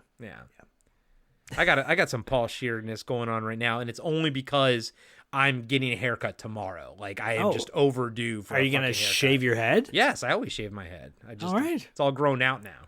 If you wanna see what that looks like, everybody, go to our Patreon, patreon.com/podcastingafterdark, and see Corey's head before anyone else does. I'll just post a picture of like, it won't even my face. It'll just be like a top down shot, like one of those old like hair replacement, ads or something. Is it a head? Which head is it? They're both just as white. Wow. This sketch is okay. So Paul Scheer talks. It's okay. Yeah. It's funny, but it jumps the shark too. Yeah. So so the Bates 4000, he talks him into buying the Bates 4000, even though he kind of doesn't need it. Once the man gets home, and boots up his Bates 4000, he sees an ad for the newest Bates 5000. The Bates 5000, throw your 4000 away. It's a piece of shit. Then cut to the man buying a Bates 5000 at Vault Village, then driving home with it. As he's in the car, he hears a radio commercial for the Bates 6000. He turns around in traffic and drives back. As the guy buys a Bates 6000, a stock boy says they just got the Bates 7000 in, and what should they do with the 6000s? The manager tells them to throw them in the garbage where they belong. And of course, the ending of this is really funny. The payoff for this is good. Yes. Cut to the Bates home office. Gil Bates is talking on the phone about how awesome the Bates 9000 is when the middle-aged white guy walks into his office, and I thought it was an axe. He throws like a hammer and then hits him with like the bladed end or whatever. It looked like an axe to me. Anyways, he kills him. And then this is great. Cut to Norm Archer reporting that Bates CEO Gil Bates is dead at 42. It's funny. Yeah, that was a good one. In other news, after a 6-month stint at the Betty King Clinic, actor Bryce Brand finally returned home today. Cut to Dana Dobbs reporting outside of his house in the hills. She waves at him as he speeds his car by. Bryce excitedly walks through the front door and sees his manager waiting for him in the house. Bryce Brand is played by Nick Chilun, who was in Con Air, Training Day, but for me, and most importantly, he was in Chronicles of Riddick. Oh. I thought you were going to say Seinfeld. And his manager is played by Academy Award-winning writer Jim Rash. He won an Academy Award for The Descendants, but he was also on Community. Yeah, and I was like, oh, it's the guy from Avengers Civil War. Because he's in that. He has a little cameo in that. Oh, does he? Okay. Yeah. The manager tries to get Bryce to focus on his next project, but now that Bryce is high on life, he's addicted to the little things, like smelling flowers and drinking tea. And I fucking love the cut to shot that they did of him intently smelling he's smelling the flowers like he's angry at them. And there's like a shot of him eating the flowers, but then it kind of makes fun of, I think it makes fun a little bit of David Hasselhoff. Did he get sober? I think so, but he had that whole thing where he's like drunk eating a burger and filming it, and this is for my daughter so you can see, blah blah blah. Yeah. This is great though. This sketch ends with a headline that reads Bryce Brand, nightmarish addiction to life. And not gonna lie, this was my number one favorite sketch of the whole movie. First off, it didn't overstay its welcome. Like, it was the perfect amount of time. Yeah. But I love how fucking, like, violently he was smelling everything. And, like, how violently he was in love with life. I just thought it was great. And, like Nick Chilun, to quote the kids, he understood the assignment of the character. So funny. Did you recognize him at all? Like, do you remember him in Con Air and whatnot? No, I don't. I didn't recognize him, but I was like, I should know this guy. Yeah, you're like, he looks familiar. Yeah, and we might have skirted over one particular actor. I just got to shout him out. Michael Harney is it? He plays one of the detectives at one point. It might be later on. It was when Tim was in the lineup. He was in NYPD Blue and a bunch of other stuff, right? Yeah, he played Bill Mercer, who I just mentioned, the wrestling announcer in the Iron Claw. Oh. So he's really good in that. And Dustin the other day said to me, he's like, you remember when the Iron Claw was like a really big deal and no one talks about it anymore? Just gone. Yeah. Like, yeah, that's too bad. Yeah. No, anyways, I just talked about it, so there you go. But no, you're right, dude. I recognized him, and even the lady that pointed out Tim, like, in it, like, she's been in shit too. I think she was actually on Seinfeld or something. But like at this point, like, I was already like, I'd already written down so many names that I was like, I hope Zach catches the ones that I miss, you know? Yeah, I mean, I'll try. I know. I mean, it's just there's a lot of people in this movie, you know? Right. Cut back to Norm Archer reporting on the nation's prison system's overcrowding problem. The solution is to have random U.S. households take prisoners into their homes. So, of course, the joke is the big, scary black prisoner has to live with the super white family in suburbia. And it's a decent sketch with some solid bits, like, when he's fucking helping him, like, lift weights and stuff like that. And I did like, he's sitting at the dinner table and just smoking his cigarette. He's, like, looking at the wife and the daughter, who's, like 13 or something. He's just like, I haven't seen a woman in forever, and just staring at them. I mean, I appreciate that they didn't go to like worse somebody getting raped. Yeah. Which it would have been fitting, but they didn't go there, which I appreciate. They actually didn't go as hard as they could have gone. Yeah. No, you're right. They actually pulled back a little bit on this one. They did.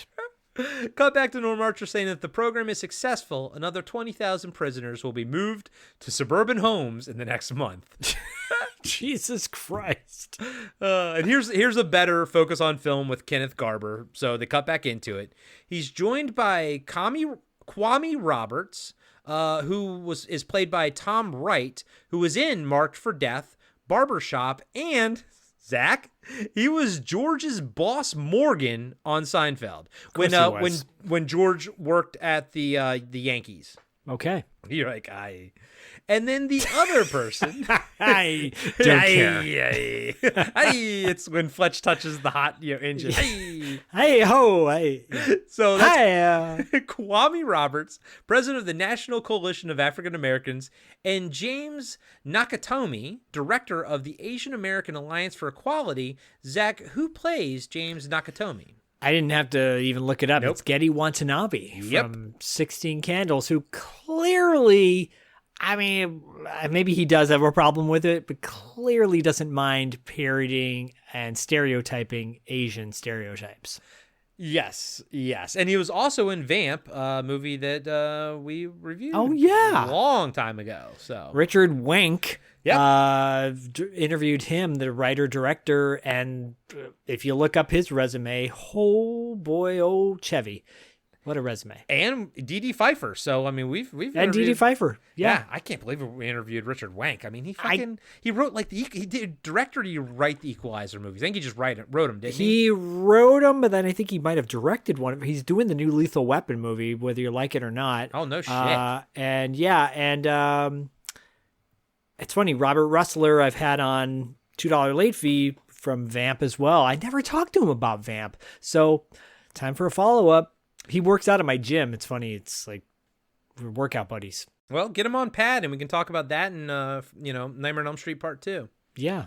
I'll do a crossover. We'll do a crossover. Yeah. You could do that. You could do that, buddy. Kwame Roberts says they're halfway through the film and have yet to see a dignified portrayal of a person of color. He demands that the filmmakers put a positive black role model on the screen in the next 10 minutes, or they will organize a nationwide walkout of black moviegoers. So every African American currently watching the film will walk out of the theater. Kenneth asks James Nakatomi what he thinks of the underrepresentation of Asian Americans in film. Mr. Nakatomi says, "Me no Reiki."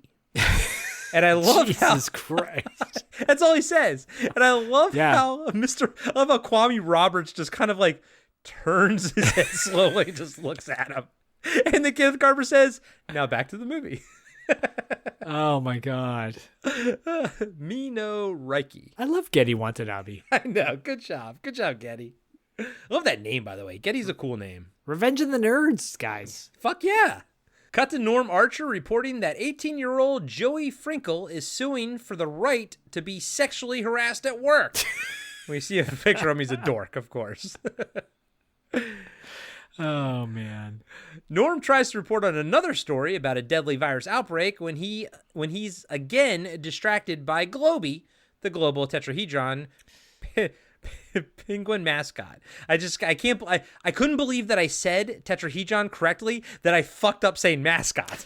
I mean, so you like you're right about to cross the finish line and then you just collapsed. I just fucking tripped.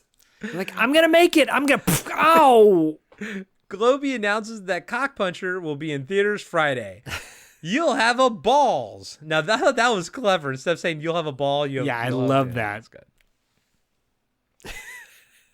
And then I think this is the exact same scene, by the way, of Norm Archer like walking through the bullpen and everything. I think it's like literally they just reused the same footage because he walks past some of the people exactly the same. Yeah, I think so. Which is funny. That's fine. I'm fine with that. I mean, if it's intentional, but if it was because they were low on budget, fuck those guys.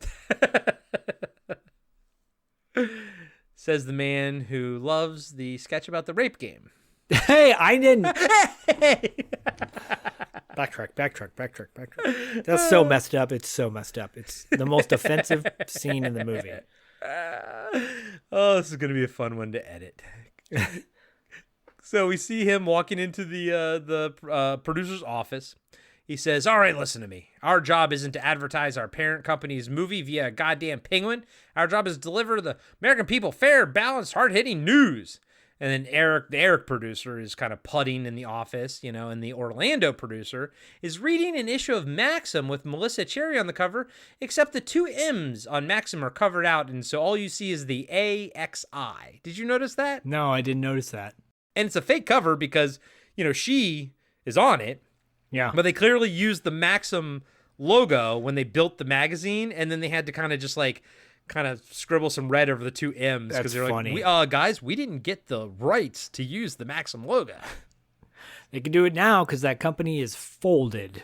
What a shame, dude. Remember when Maxim was fucking good? That was another one. Like, that was like, it was fucking, The Onion was, like, early 2000s, Onion was on fire, Crack.com was on fire, and I think by this point, Maxim was probably a little bit less fire, but Maxim was awesome late 90s, early aughts. Yeah, and, before anybody's like, he's like because the hot chicks, there were indeed great articles in that as well.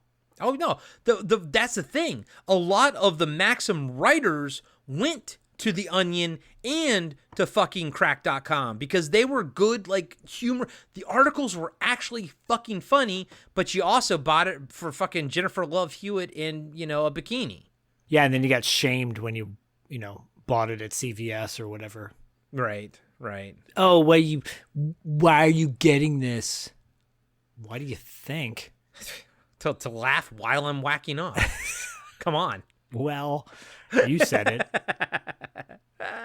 it. So Orlando, because I just use their first names, of the actors, because they're literally listed as producer and producer. Yeah. Orlando tells Norm not to be so naive. It's all just a business. Eric says, listen, Norm, I know you're not going to want to hear this, but the suits at Global Tetrahedron want you to open up Friday's broadcast with a slightly different story. Norm looks shocked and says, but Friday's the deadline as Ministan gave Slavaria for pulling out of the Uzbek region. He delivers that line no problem because he's a fucking professional actor. Yes. I couldn't get half those words out. It's okay. You did. I'll give you partial credit for that. Thank you. I tried. A for effort. The producer says that no one cares about that. It's miles away. The big news story is Cockpuncher coming out. And then Norm walks out of the office in silence. Cockpuncher. We see Norm Archer at a bar drinking and contemplating his place in the world while the bartender excitedly watches a trailer for Cockpuncher. He says he can't wait for Friday, then punches the young bar back in the cock. It's amazing. I know, because of course, like, the pretzels and shit go everywhere. It kind of reminds me of when fucking Ford Fairlane walks out of the doors and knocks that lady's drinks everywhere. And Yeah. he just looks around like, what the hell just happened? I love it. There was a time when Jim Carrey said before he became an actor, he would go to movies with a giant bucket of popcorn and he'd walk in the front row, where like past everybody in a packed theater, and he would purposely trip and throw his popcorn in the air. It just went flying everywhere just to get a rise out of people. Because he's a true comedian. He's always on. Yeah, always. I love Jim. Half of me wants to watch the Sonic movies just for Jim Carrey. He's funny. Those movies are actually entertaining. You know what? I kind of figured they were. I didn't think that they were going to be that bad. I really like I've seen clips of him dancing in the new one with I guess older version of him or something. Yeah. It looks fucking hilarious. It's funny. Yeah, they are. And actually the Knuckles show on Paramount Plus is funny as well. It's like it plays The Warrior by Scandal in every single episode. Every single episode. So you're like, oh, and you're like, oh yeah, here we go. It is so, I laughed out loud in all of those. The third one's okay. He's the best part of it, but they're making a fourth one now too. Wow. I'm happy Sonic's something's happening for Sonic. They're making that. They're making a Golden Axe cartoon. Yeah. I cannot wait for that. They're making an Altered Beast movie, apparently, allegedly. So Okay. I used to play the fuck out of Golden Axe back in the day. Golden Axe is so fun. And then the finale, if you finish that game, you bust out of the arcade like in real life. It totally breaks the fourth wall. It's amazing.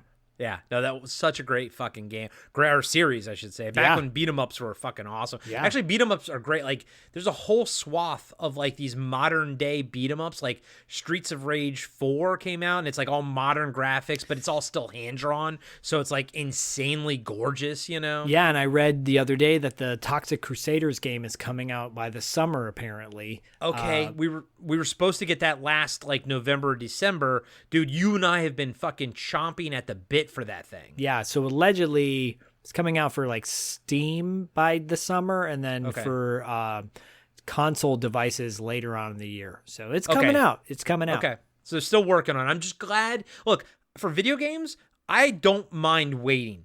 I will wait forever because it means you're still working on it. I just didn't want it to be canceled. Yeah.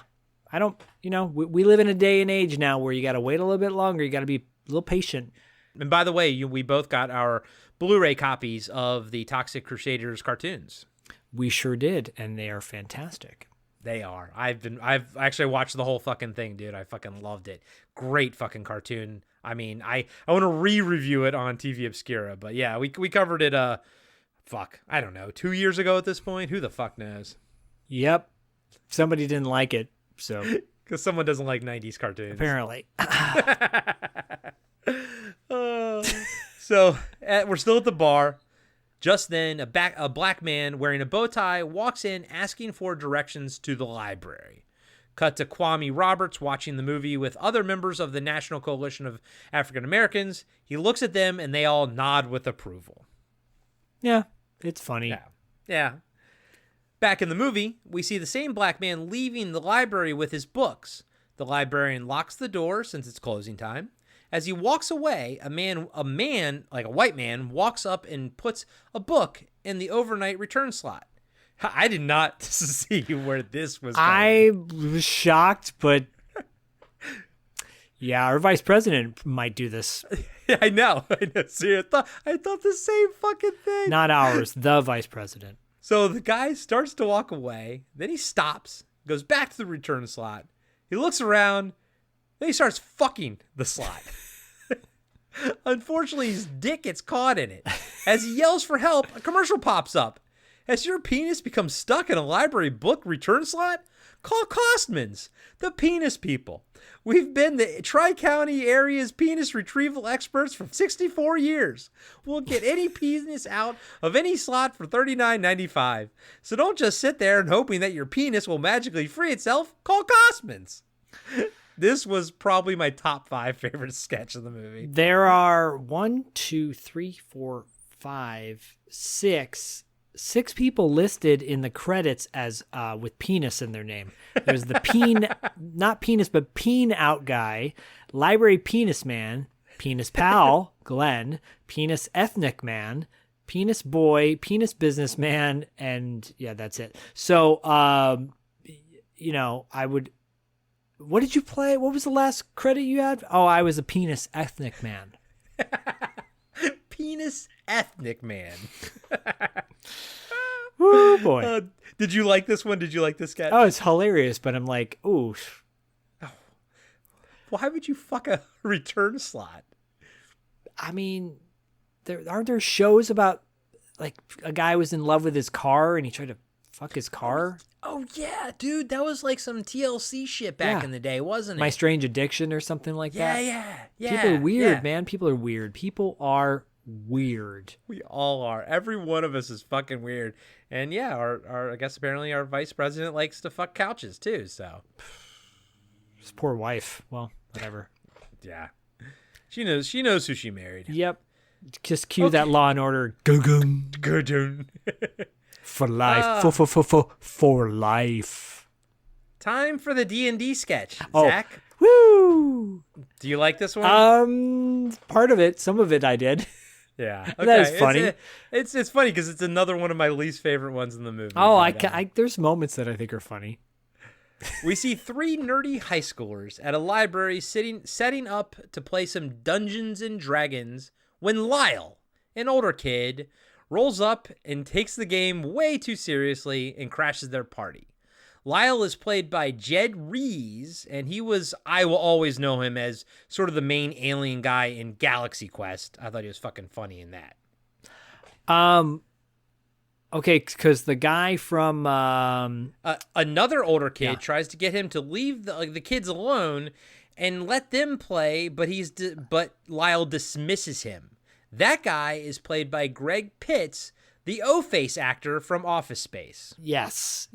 I was like, oh, it's the Office Space O-Face guy. I'm going to show her my O-Face. That movie is a classic. It certainly is.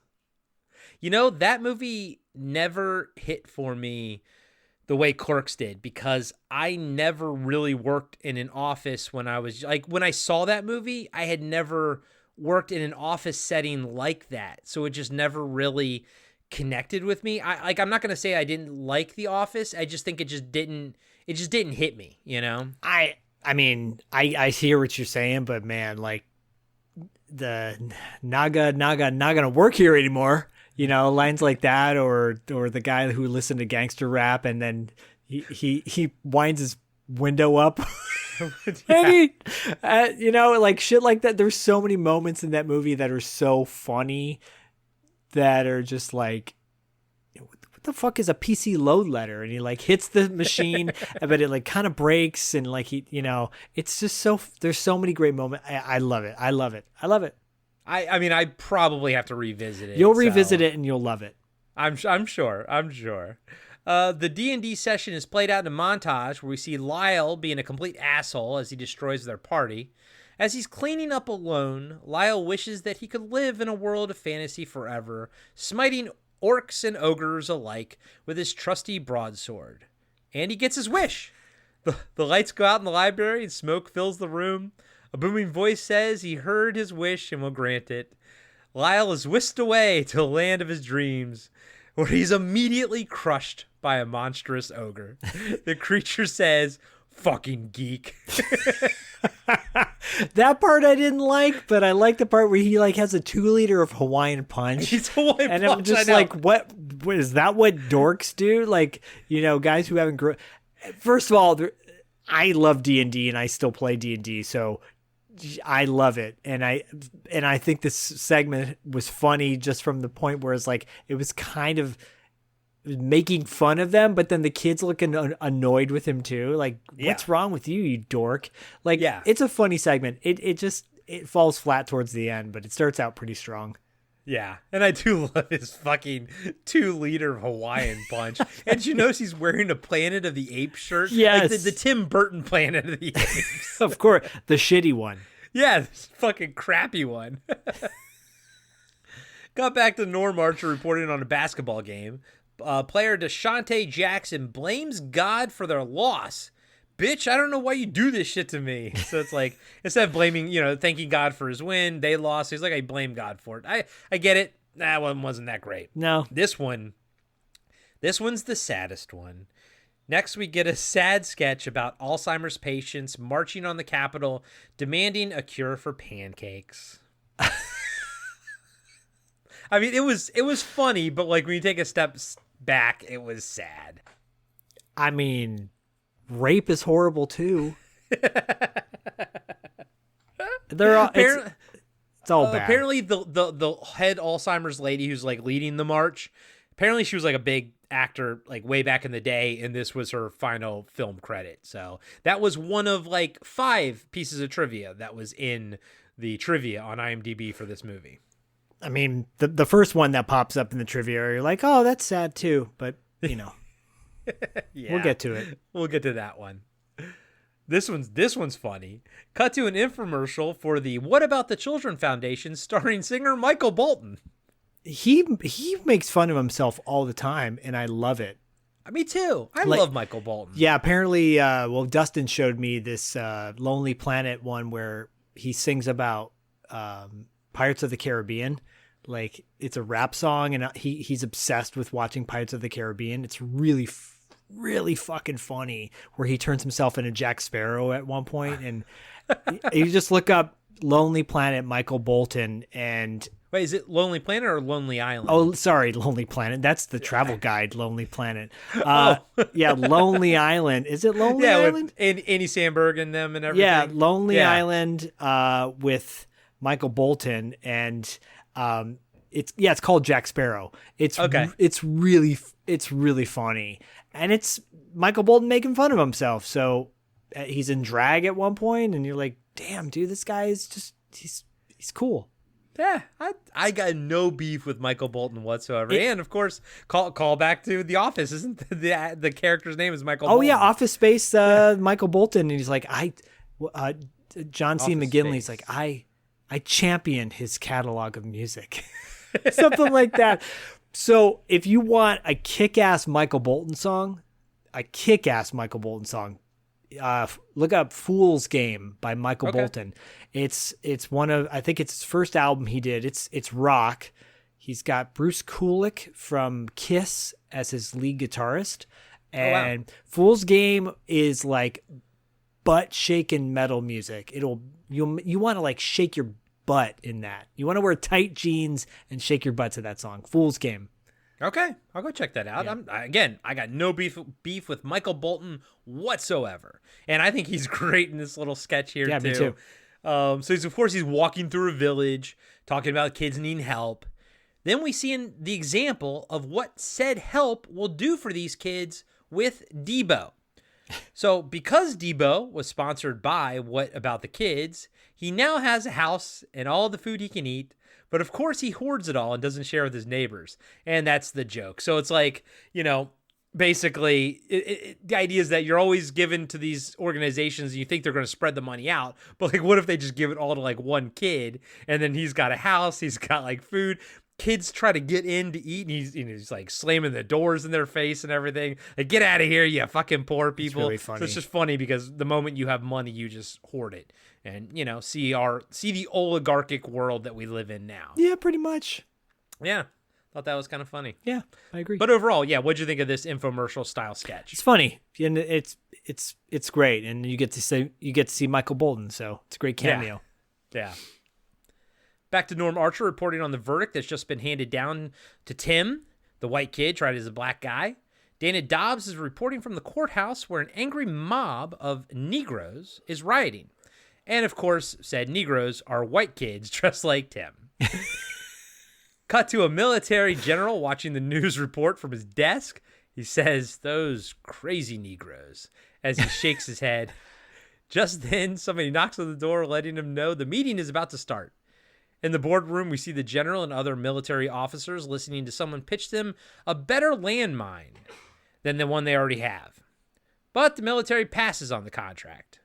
We see the guy pick up his things, like the sales guy, including the landmines, put them in his car. He starts like crying and screaming fuck as he punches the steering wheel. Like, that is great. I love that. Yeah. Back at the office, we see the guy getting yelled at by his boss about recouping their loss on the landmines. Then you cut to a commercial, and the landmines are being sold as gardening tools to remove weeds from your yard. The commercial says it can get rid of crabgrass, dandelions, rabbits, raccoons, and elephants. Of course, they all explode as they are announced. So it's funny because, like, I thought this sketch started funny, but then I didn't like the whole, like, and then we're going to I just didn't like where it ended. No, but there's a callback at the end. So there is. And that's why I kind of had to sort of, you know what? decent writing because a lot of these jokes and a lot of the characters, you bring them back at least once in the movie. Like they all come back at least once. Yeah, that's true. I like that. Yeah, me too. I agree with you. It just kind of falls flat, but you're like, nah. But the thing about this is even if a scene doesn't work, you're about to jump into another scene that might. It's fucking over in like a minute or two, and right. you just move on. I mean, how many SNL sketches have we seen that like start out great, you think are pretty funny, like making copies, right. but then it just, they don't know, like they only have like one hook and they don't know how to like end it, That's always after the second music act on SNL. Those skits always suck. Yep, you're right. You're 100% fucking right about that. Hey everybody, Corey here. I just want to let you know that we'll be right back after these short messages.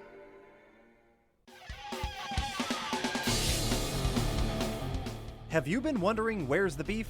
Well, on our podcast, Throwback Trivia Takedown, you might just find that out, as well as some other things about the 70s, 80s, and 90s.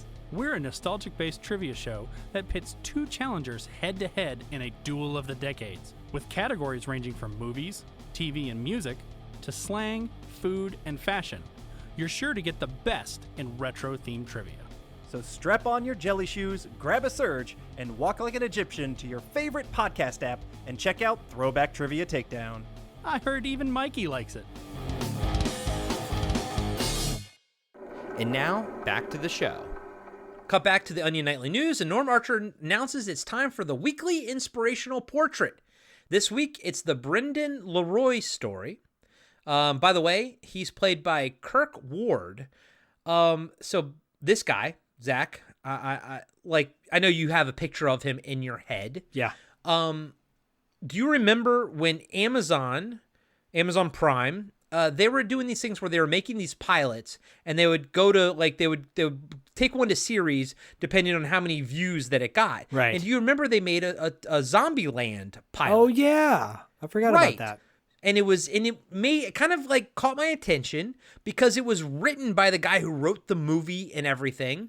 And here's the deal, Zach. I remember hearing in an interview, the guy who wrote the movie, he was like, look, the character of Tallahassee was specifically wrote for Kirk Ward, for this guy right here. So he plays Tallahassee, who is, Woody Harrelson's character in the movie. Wow. He plays Tallahassee on the show. And it doesn't go past the pilot because it's god fucking awful. Yeah. And Kirk Ward is god fucking awful as Tallahassee. And it's just shocking because the fact that the writer or the director was like, this role was written for him. It's like, well, maybe. But at this point, Woody Harrelson fucking owns it. Yeah. I mean, talk about sometimes it's better when a bigger budget and team gets behind something. It's not always the first time around, Was that movie that came out before the Blair Witch Project, The Last Broadcast, I think it was called? It's a shot on video film. It's similar to the Blair Witch. It's like a pseudo documentary horror like found film. Footage found sort footage. Of thing? Yeah. Found footage. Last Broadcast is what it's called, I think. And the ending is different. The ending is where it kind of veers off. But the first half is really good. But then you look at it, you're like, yeah. But people would go, oh, this movie came out before Blair Witch Project. It's so much better. And you're like, but it's not better. It's not better. Just because something comes out first doesn't always make it better. Yeah, don't get on your high horse of like, no, we were first. It doesn't matter always. Yeah. What matters is which one is funnier or scarier. Yeah, which one is just better. Yeah, and Zombieland, the movie, is better than Zombieland, the pilot episode of the TV show starring Kirk Ward. Well, I'll have to take your word for that because I never watched Zombieland. Yeah. You saw the movie, though, right? No. I've only seen clips. Okay. Moving on. Yeah, I lose again. Not a huge Woody Harrelson fan. Be honest with you. I like Woody Harrelson, but I don't go out of my way to see him. At the time, zombies weren't overdone, Yeah, and I don't like that other guy, the Jesse, what? Oh, Eisenberg or whatever. Yeah, I can't stand that guy. Okay. All right. Well then, all right. He made this movie, Catch Me If You Can. It was like not Catch Me If You Can. It was like a Now You See Me or something. There was The magician movie. That movie. Woody Harrelson was in that, wasn't he? He was in that too. Yeah. Oh God, I can't stand that movie. I walked out of that. That's one of the movies where I walked out. I'm like, I wish I had my money back. Damn. I don't know if I know. I think I saw the first one. I didn't really care. I watched. I it didn't and care. Like, okay. I was like, well, it's all an illusion. Well, here's the thing. Here's what I can't. I don't want to watch a movie about magicians because then I just know that they're using movie magic. Like if I want to see a magic trick, I want to like see it in person or something. I don't want to see a movie do it because then I just know nothing is real then. Right. Like that movie was trying to be like Ocean's 11 for magicians. Yeah. Versus that's the elevator pitch, bro. That's 100% the elevator pitch. And I like Ocean's 11. I thought it was really good. But like, you know, The Prestige and then the other one with yeah, I know. It was The Prestige, and then the one with Edward Norton was the other one that came out at the same time. Yeah, and I thought both of those were fine films. I thought they were good. That's the kind of magician stuff, like almost like a true account of something that happened, you know? Right, or even a period piece. Yeah, whatever, not a caper film. Don't give me a caper movie. Right, because Anyways. Not interested. I'm just not interested. I know they like made a sequel to it. I was like, I know they did. I'm like, you're making a sequel to this? Come on. Yeah. The narrator says, as a young boy, Brendan LaRue wanted to become a dancer, but at the age of 12, he lost his legs. This would be a setback for any youngster, but not Brendan. He set his eyes on being a surgeon until at the age of 14, he lost his wrists. This bit, whoo boy. It cuts to Brendan saying, without my wrists, there was nothing to keep my hands attached to my arms. So even though my hands were fine, I lost them too. That was fucking hilarious. Yeah, this one just continues to get worse. Yeah. Now, Brendan may not have had as many hands and legs as the other boys, but there was one dream he didn't let go of, becoming a professional hockey player.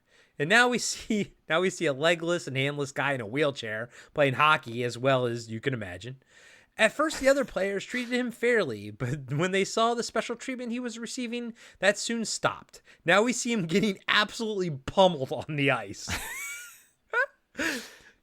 Brendan then finds out that his rib cage is backwards, leaving his spine exposed. He needed a complete muscle transplant. The risky surgery lasted 720 hours, but Brendan came back better than ever and even earned MVP. And we see more shots of him being just brutalized on the ice. Yeah. But just when it seemed like the black cloud had lifted, Brendan contracted scurvy, went bankrupt, and his wife was eaten by wolves. He was also molested by his Uncle Jerry. Today, Brendan's journey has opened the door for many athletes who never would have been given a chance if he hadn't broken down pro sports' physical ability barrier.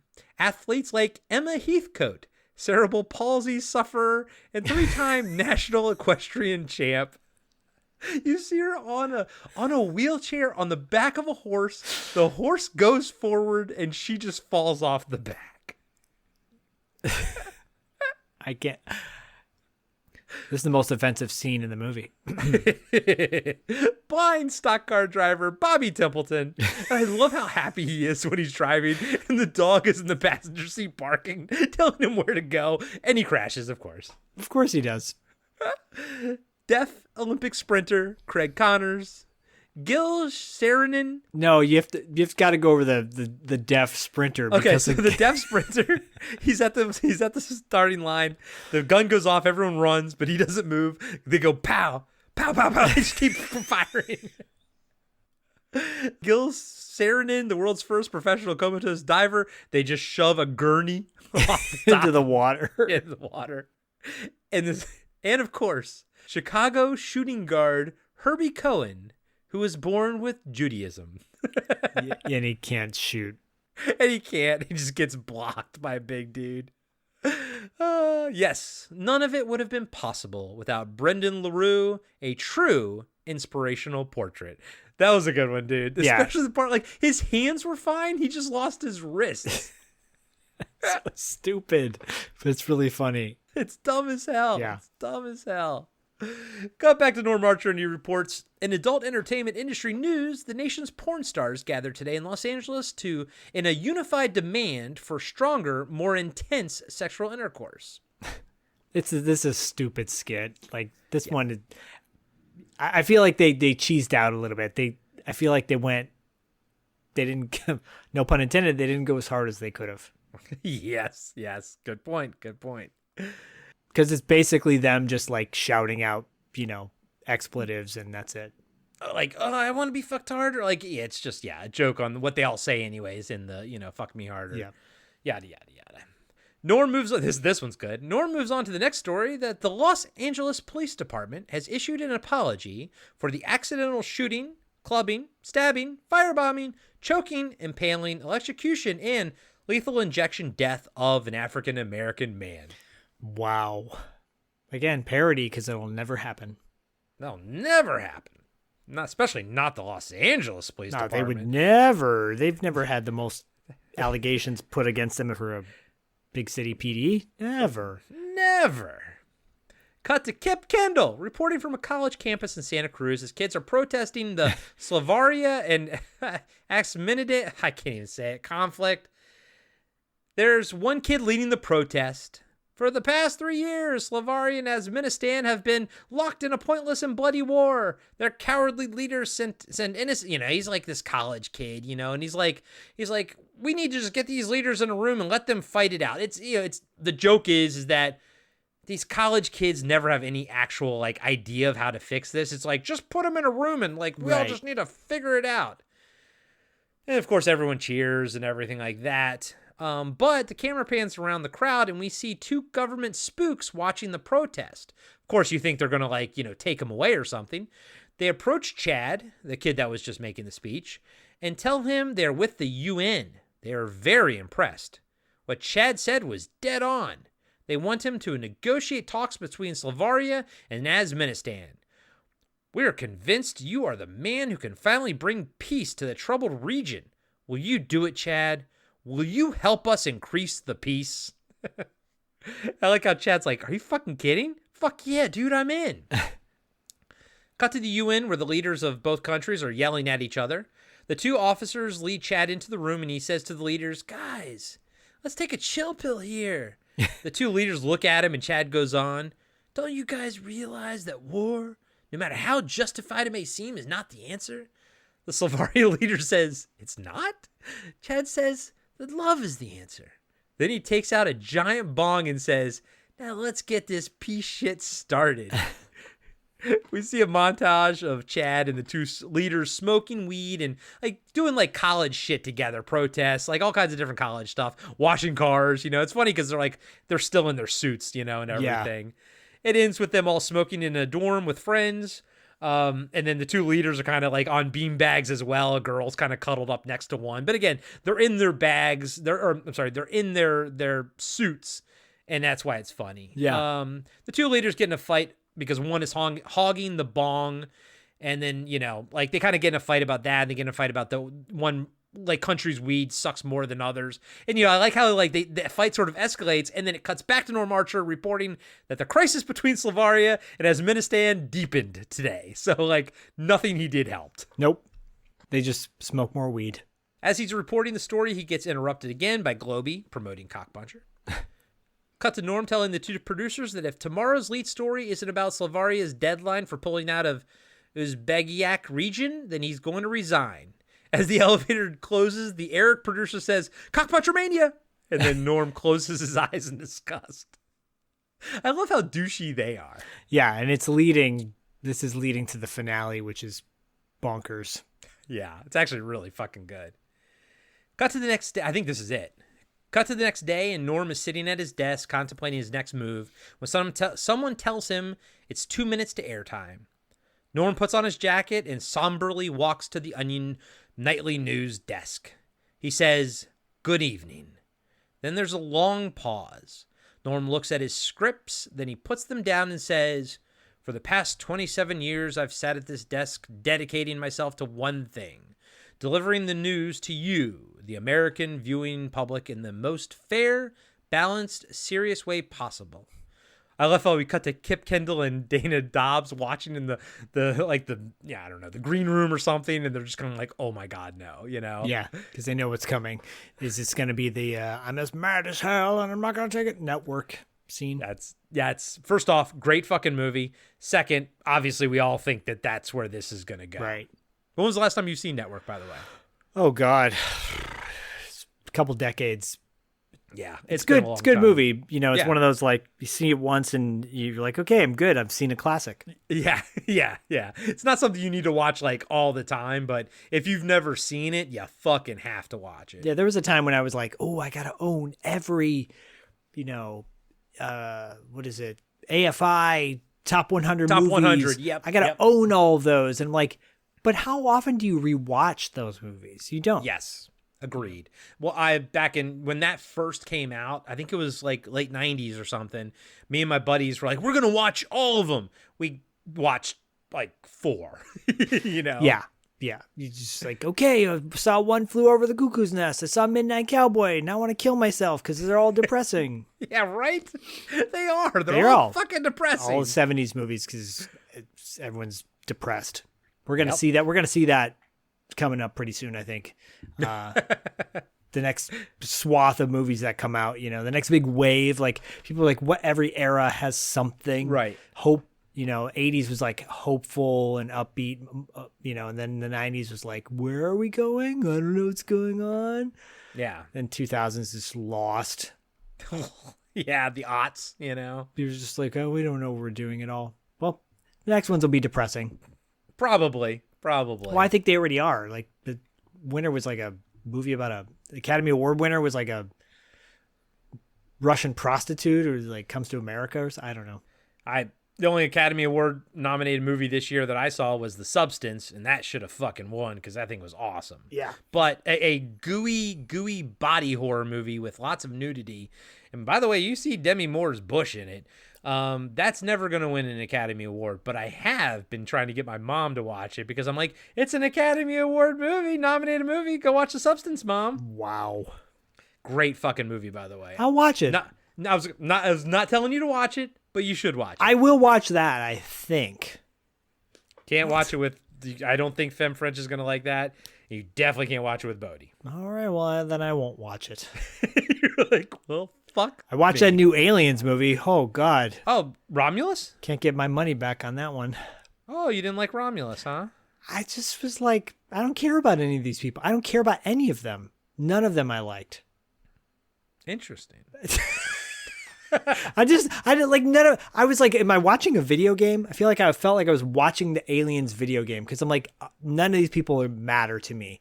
I don't care about any of them. Interesting. Yeah. Interesting. Sorry.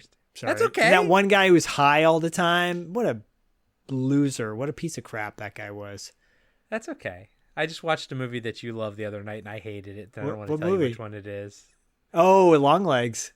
Yeah. Oh, you hated it. I hated it. Wow. Okay, well, I guess we're not breaking that one down. But we can. Romulus. We totally can. I would totally on board for that, my friend. No, it's all good. It's all good. I just was like, I don't care. No, and I totally get what you're saying about Alien, Romulus. I totally get it. And for Longlegs, I actually quite enjoyed it. There was just a couple things I would rather talk to you about offline. Yeah, I don't want to ruin anything, but I love the look of it. I love the tone of it. I love the pacing of it. Yeah. I had a problem with some things with Micah Monroe, who I love. Yeah, no, I agree. But I had some problems with her, especially in the climax area. Yeah, in the climax area. But no, I didn't hate it. I truly didn't hate it.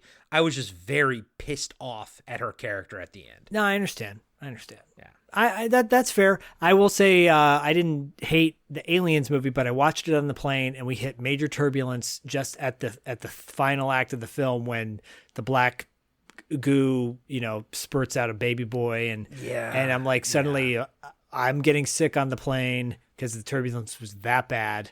And I'm like, this, nope. Suddenly I dislike this movie even more. There was moments where I loved, but I'm like, oh man, I guess I'll have to wait for the FX show, the Aliens Come to Earth show. Yeah, Alien Earth or whatever. Yeah, I don't. Well, we'll see. I hope it's good. But yeah, dude. I mean, honestly, not Prometheus. Romulus. Fucking just take Prometheus away. I don't want it in my Alien Why movie. do we need Prometheus to keep coming up? I just don't get it. All right, where were we? All right, here we go. Third act. Yeah, we're in the climax right now. So we are. So back to Norm Archer's speech. Well, things are changing in the news game, and I've been under pressure to change with them. The powers that be at this network have done everything they can to get me to compromise my values. We see the two producers in the control room looking worried. So what do they want me to do? Plug our parent company's movies and other products like a 2-bit network news whore? Well, I've been giving this whole ugly business a lot of thought, and just a few moments before going on air tonight, I finally came to a conclusion. And that conclusion is, just then, Ahmed and Aman burst into the scene, and put a gun to Norm's head. We see the family who hosted the inmates watching the news with said, inmates, and now they have 4 inmates. It's like they have more, of course. Right. Ahmed says that they declare war on the decadent and immoral United States of Satan. We shit on your country and piss also. We see Brendan LaRue watching the news also.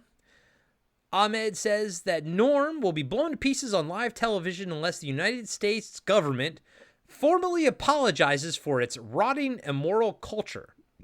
Kip in the other room says to Donna, like, that's ever going to happen. Cut to the president watching on TV, and one of his staffers says, we might be fucked, sir. That's funny. Ahmed says that they will kill Norm if their demands aren't met. Just then we hear someone say, oh yeah? And Steven Seagal turns around and says, I don't think you have the balls. Aman says while he has a gun to Norm's head, Ahmed, it is the mighty puncher of cocks. Ahmed whistles and 10 Arabian ninjas surround Steven Seagal. The mighty puncher of cocks says, I'm hungry. I sure could go for a sundae topped with crushed nuts. He then proceeds to destroy all their cocks while everyone watching cheers. I like that little line, by the way. Yeah, me too. Once Steven Seagal is done, he demands that Ahmed and Aman release Norm, but the two terrorists have a secret weapon. They both have landmines strapped to their groins, and Steven Seagal says to himself, cock blocked. And of course, it's the landmines that the guy was trying to sell to the army earlier, Yeah, cock blocked. As Ahmed is laughing, all of a sudden we hear a woman who says, maybe I can be of some assistance. And it's Melissa Cherry. She starts singing one of her super explicit songs and dancing seductively. This causes Ahmed and Aman to start having boners, which pushes the landmines out of the way. Yeah, it's hilarious. Ahmed and Aman try thinking unsexy thoughts to make their boners go down. Of course, the unsexy thing they think of is the two of them having sex together. With his cock now flaccid, Ahmed grabs Melissa Cherry and says that if their demands aren't met in the next 10 seconds, they will blow up everyone in the room. And of course, we see the same guy say, I think we're fucked, sir. They start counting down and everyone watches intently when all of a sudden the Peruvians repel in to save the day. They use their eye lasers to detach Ahmed's landmine, and it rolls along the floor until an elephant steps on it and blows up. Everyone watching cheers again. All your callbacks are coming back now. They really, really are. Melissa Cherry stomps on Ahmed's foot to get free, and then the Peruvian leader tells Steven Seagal that his balls are yours. Steven Seagal flies through the air and punches Ahmed so hard in the cock that he flies back through a glass window. That was great. Because Steven Seagal flies like Superman, you know? Yeah, yeah. As Aman holds his gun trembling to Norm's head, Steven Seagal says, violence is almost never necessary. I admit, I've punched thousands upon thousands of cock in my day, but I've never killed anyone. Because no matter what your religion might be, no matter what your politics might be, no matter how much money's involved, there's never any reason to take a human life. It's the most precious thing there is. This causes Amon to renounce terrorism. He's sick and tired of living in a cave and cursing the West all day. He likes TV. He likes TV, bacon, and double cheeseburgers, and the rapping music. But most of all, he likes this big budget blockbuster action hero. Long live the mighty puncher of cocks! I mean, when he says that, I'm like, yeah, why would you want to live in a cave all day when you could do that? When you could watch Cock Puncher. I mean, I'd watch Cock Puncher. Oh, God. The two producers go up to Norm and ask him what he was about to say on air. Norm says, well, I was going to say I'm mad as hell and I'm not going to take it anymore. Of course, that's the network reference, yeah. Network reference, yep. But after what just happened, I think I've learned a little lesson I won't soon forget. As a matter of fact, I think we've all learned a few things in the past 90 minutes. It's been like an hour and 5 minutes. Right. I'm like, 90? What movie you watching, pal? We learned that Irishmen have huge nipples. We've learned that film critic intellectuals are a bunch of gay wads. And most of all, we've learned that creeping corporate influence over the news protects us all from terrorism. And he's standing in front of like an American flag. Everyone in the newsroom cheers. Then we see Rodney Dangerfield standing there with two women in bathing suits. He says, hey, everybody, we're all going to get laid. Nice little reference to Caddyshack. So, Zach, this is Rodney Dangerfield's last on-screen performance. Aw, it's so sad, but at least he's given a line from one of his best movies he's ever been in, Caddyshack. And, I miss Rodney. I do too. And you know what? He didn't look that bad. Like, I didn't know how old he was in 2003, but he didn't look terrible. But here's the thing. Zach, did you notice that, so the scene ends and the camera kind of pulls back, everyone's cheering and doing stuff, but, everyone rushes in to sort of, congratulate everybody. You can tell that the actor Rodney Dangerfield is like, oh no, I'm going to get, knocked over. He actually looked fucking scared because, everyone just comes rushing in and he's, 80, so he's like, oh fuck, I'm going to die. Yeah. Yeah. And, well. He did. Yeah, he did. He's dead. He's dead. This was so not necessary, but the movie obviously ends there, but this is where it should end. Cut one last time to focus on film with Kenneth Garber. He's talking to the movie's producer about scenes that didn't make it into the film. Yeah. We see two scenes. One scene is just a nun drinking a cup of ape cum, which was, that was funny, but there's no context to it. No context. That's all she's doing. And then there's another clip of Meredith Baxter from Family Ties cooking a cat on her cooking show. Yeah, so it's like a fake rubber cat, but she's dipping it in batter and then putting it in a fryer. Yeah, that I thought was funny. That was it, just because it's Meredith Baxter, But then, did you notice that when the movie ended, there was a quick so hold on. Go ahead. The producer says you have to draw a line somewhere, and that's all he says at the very end. And then literally we see a 2-frame insertion of two guys from the gay cruise having sex, just flash on the screen, and then the credits basically start playing right there. But I fast forwarded through all the credits, and we get at the end, it's Norm Archer at the desk saying, "For the Onion News, this is Norm Archer. Fuck you and good night." Great way to end the movie. Great way to end the movie, and great breakdown. Great breakdown for a movie where this is a little behind the scenes, y'all. Corey's like, I don't know how we're going to do this but Paulette picked the movie, and thank you again, Paulette, for choosing said movie. It's a lot of fun. And I thought that was a really fun way to break it down. We did a traditional breakdown for it, and it worked. Yeah, I think so. We didn't do as much dialogue as we normally do, but I'm glad we watched this, and thank you, Paulette. I never would have fucking seen this otherwise, and it made me remember how much I fucking love The Onion and just sort of movies like this. And I think this is a good one, guys and gals. If you like comedy, especially obviously zany, over the top shit, and everything, this is a good one. Try to track it down, or like Zach said, watch it on Plex or something. I think you'll have a good time with it. Yeah, I agree. It was a fun time and highly recommend it. I get outside of our wheelhouse, but we've done movies that are outside of our wheelhouse. So again, if you want to be a producer of the show and pick a movie for us to break down, go to patreon.com/podcastingafterdark, and you can sign up to our highest tier to be a producer on the show.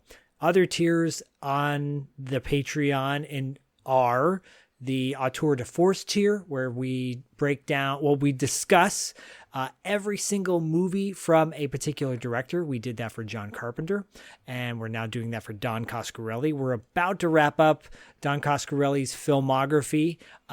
We even included Ravager, which he did not direct, but he has a strong hand in, and it's part of the Phantasm franchise, so we had to include that. And we even included his 2 music videos that he did. Yeah. We should, I got to look back and see if John Carpenter directed, I think he directed this of Christine music video. The Coupe de Villes. And the Big Trouble in Little China one. And he might have done that. And he also might have directed the Christine music video that was put out. Interesting. So maybe we just do a music video episode for John Carpenter and just like post humorously, only because we're done with that series. But like we've talked about it, like moving forward with Auteur de Force, like we're gonna go on to a new auteur. But if like Don Coscarelli puts out a new movie, we will go back to it. We have to go back to it. Even if John Carpenter directs something from his couch again, we'll have to go back to it. Potentially, maybe not.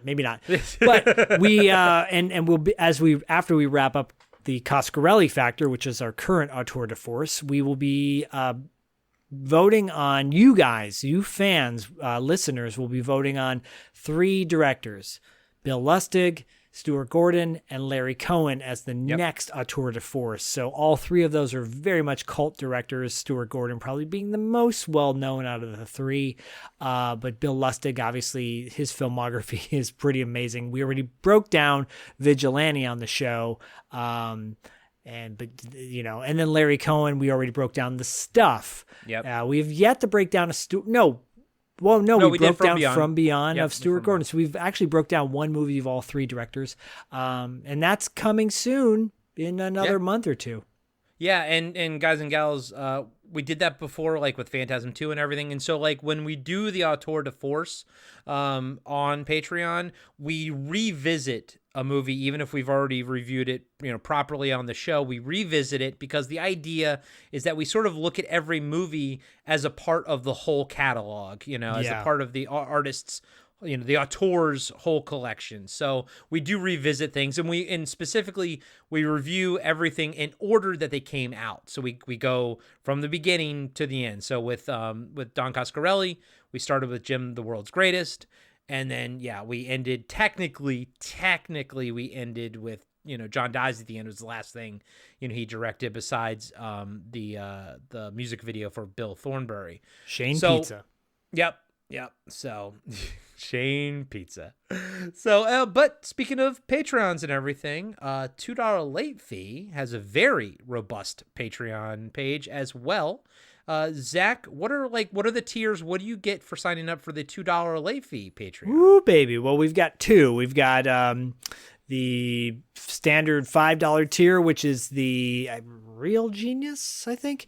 And you get Tales from the Video Store. You get Legends of the Territories, where Tales from the Video Store are fun video store stories. Legends of the Territories is where we dig a little bit deeper into wrestlers during their territory run. Currently, we're doing an episode about Jake the Snake Roberts.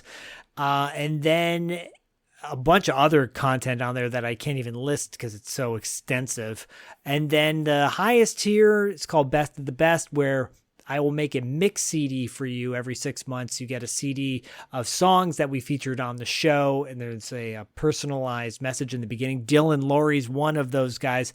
Paulette is another one that is there. We've got crossovers for Podcasting After Dark and $2 late fee. They both are Patreons at that level, and they get mixed CDs amongst many others. But it's a lot of fun because you get songs that are really hard to find, and you get them in a CD form, and it's flashy, it's fun. We also have Versus, the new show live on YouTube once a month, where the winners potentially could be from our Patreon or Corey's Patreon.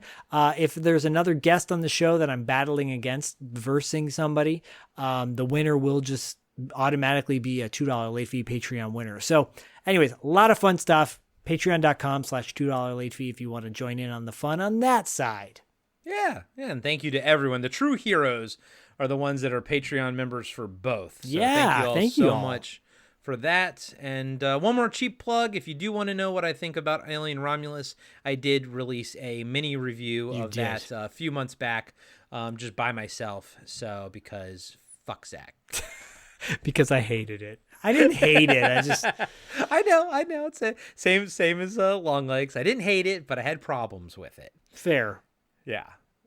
And as always, dun dun dun dun, we'll catch you on the inverted obscure side. We'll punch your cock on the dark side. That too.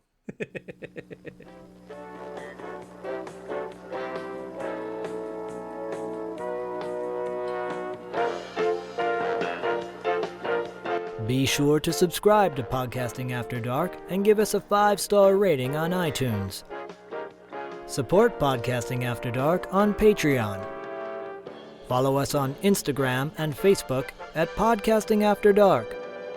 And visit us next time for another installment of Podcasting After Dark with Corey Stevenson and Zach Schaefer.